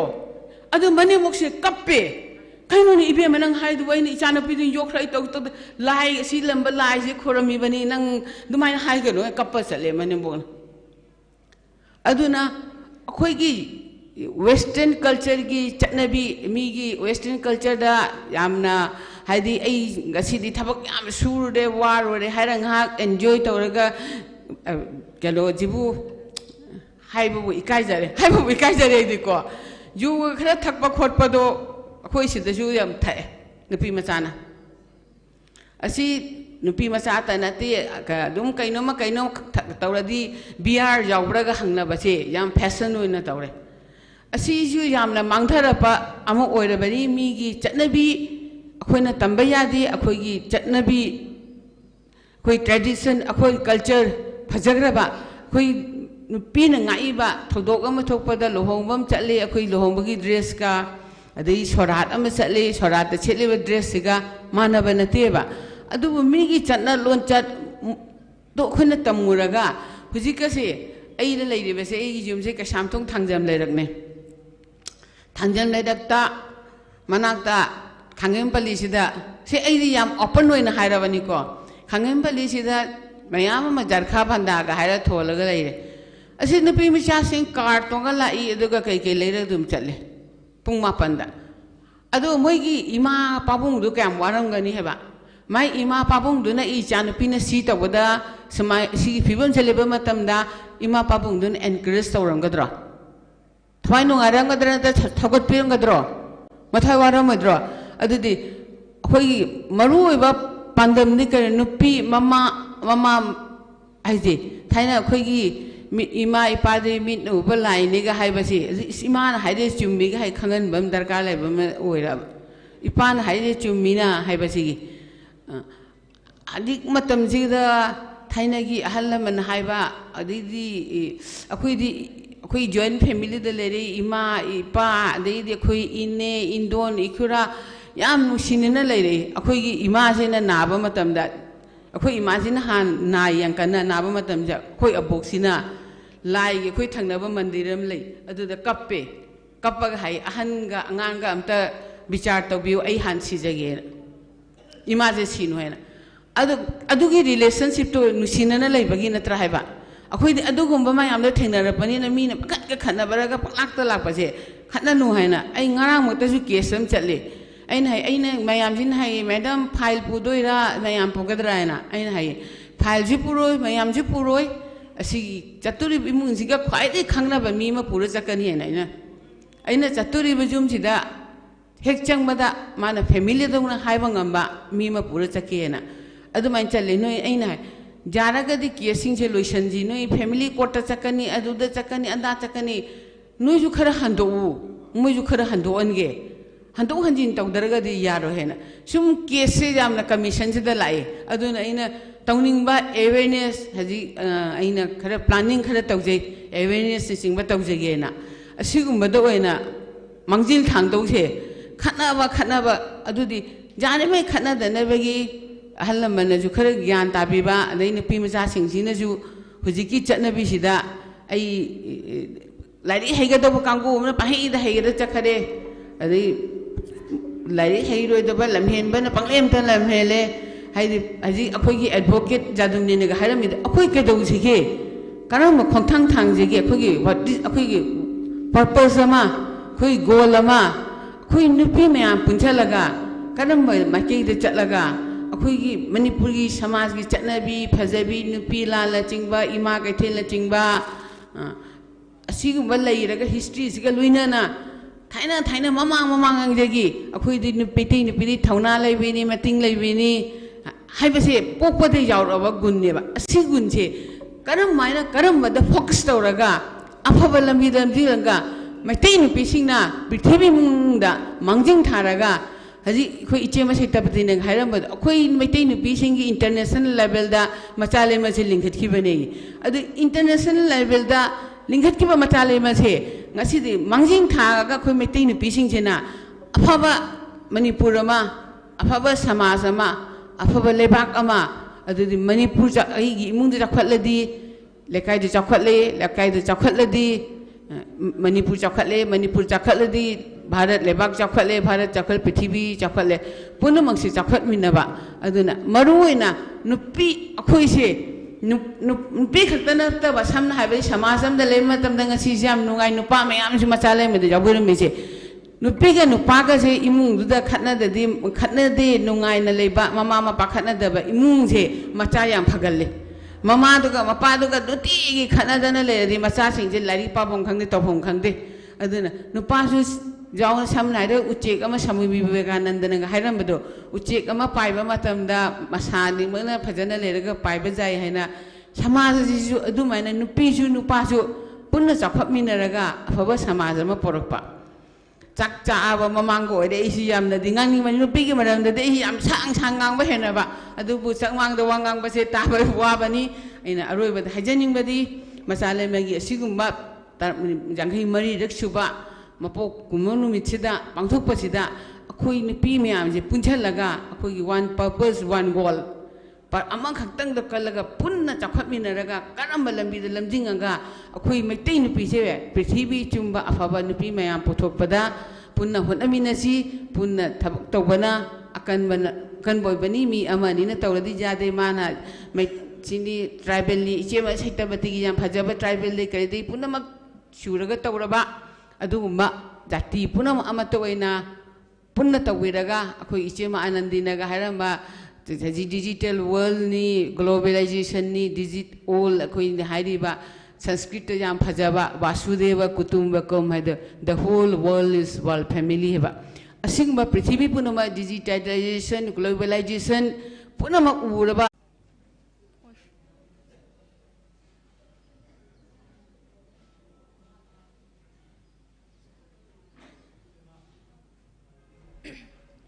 Thagachari Madam Makha Chathajarakpada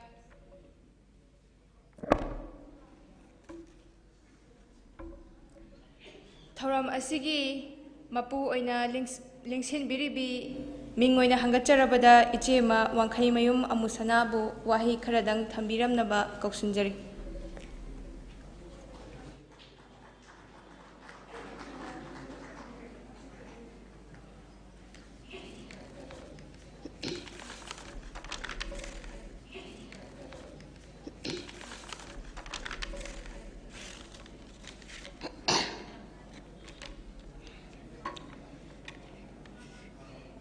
Ngasi Macha Leima gi Yankhaiga Mari Suba Mapok Numit Foundation de Thorum Asida Lengbiragliba Ikai Khumnazaribi Athoibe Lengbirakbi Macha Leimana Mapung Phaba Organization ama Oinaba Honabada Achauba Thaudang Laubirakhibi Ikai Khumnazaribi Ichema Khudingmak Amadi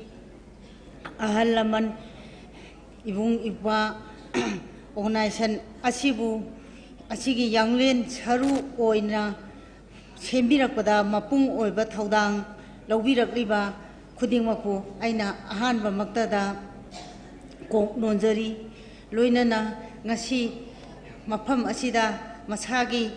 Isagi Achinba Mayam Amakaithoaga Lengbirakliba Civil Society Organization gi ibung ipa ima luki ima sing tokhai ba invitees khuding mapu aihakna kok nonjari maleng gi oiba laichatna maram oiraga chahi khara karigumba thabak amata pangthokpa ngamkhidaba matam khara laikhreba matungda handak nahaunana Macha Leima gi Yankhaiga Mari Suba Foundation de Achi Pangthokpa Ngamjaba Asida Aikhoigi Macha Leima gi oina Aihakna Punamakki Mahut Silaga Nungaiba Phongdokchari Nupana Khulingba Khunai Amada Nupi Oibisingna Masagi Hakkidamak Karamna Mayoknagani Haiba Wakholon Asida Yumpham Oiraga Semkhiba Lup Asigi Yankhaiga Mari Suba Mapok Kumon Numit Asigi Thoram Asigi Kudong Chaba Laujaraga Aikhoi Nupi Oigi Khudingmakna Punsilasi Haiba Wafam Ase Aihakna Ahanba Oina Thamjari Ngasigi Manipuri Khunaina Mayokna Riba Thodo Wathok Mayam Ase Punna Thengnaminasi Haiba Wafam Asingasu Thamjari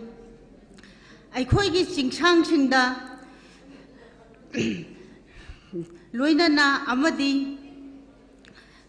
Lamdam Asigi Tokhai ba Mafamdagi Lakba Mitopsingna Khunda Salaiba Asigi Damakta Aikhoina Iramdam Asigi Damakta Nungnangdaba Poktaba Ngamde Khudingmak Ase Ngasigi Khudongchaba Lauraga Aikhoina Punna Thabak Akhoi Punna Pangthok Minanaba Ningsingjari Nisagi Saithengna Kham Thengna Waraba Manipuri Khunai Asigidama Aikhoi Punsinminasi Nisagi Mayokta Sangsinminasi Haiba Wafam Ase Ngasigi Lengbirakliba Khudingmakta Thamjari Aduga Wafamje Matangsida Tensinjarage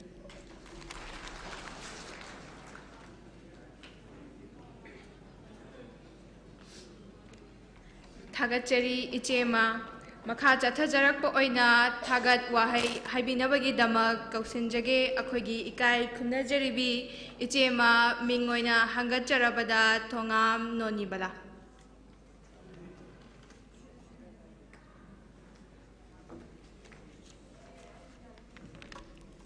Kurumjari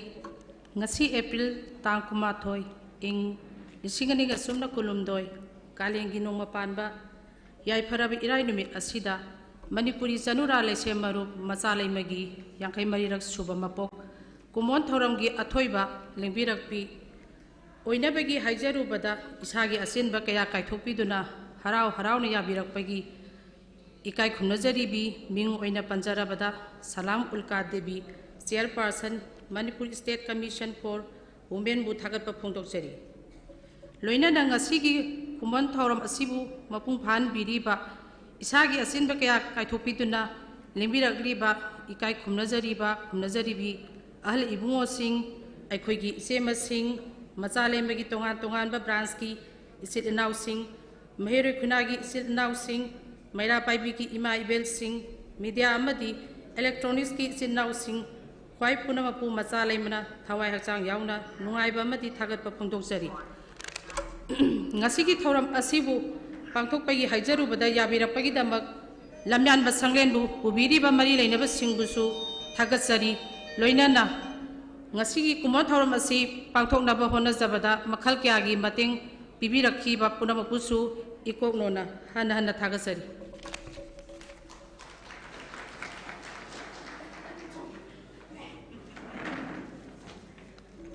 Thagachari ichema amadi ngasigi thoram asigi function war haibigadaba sing loishinjare amadi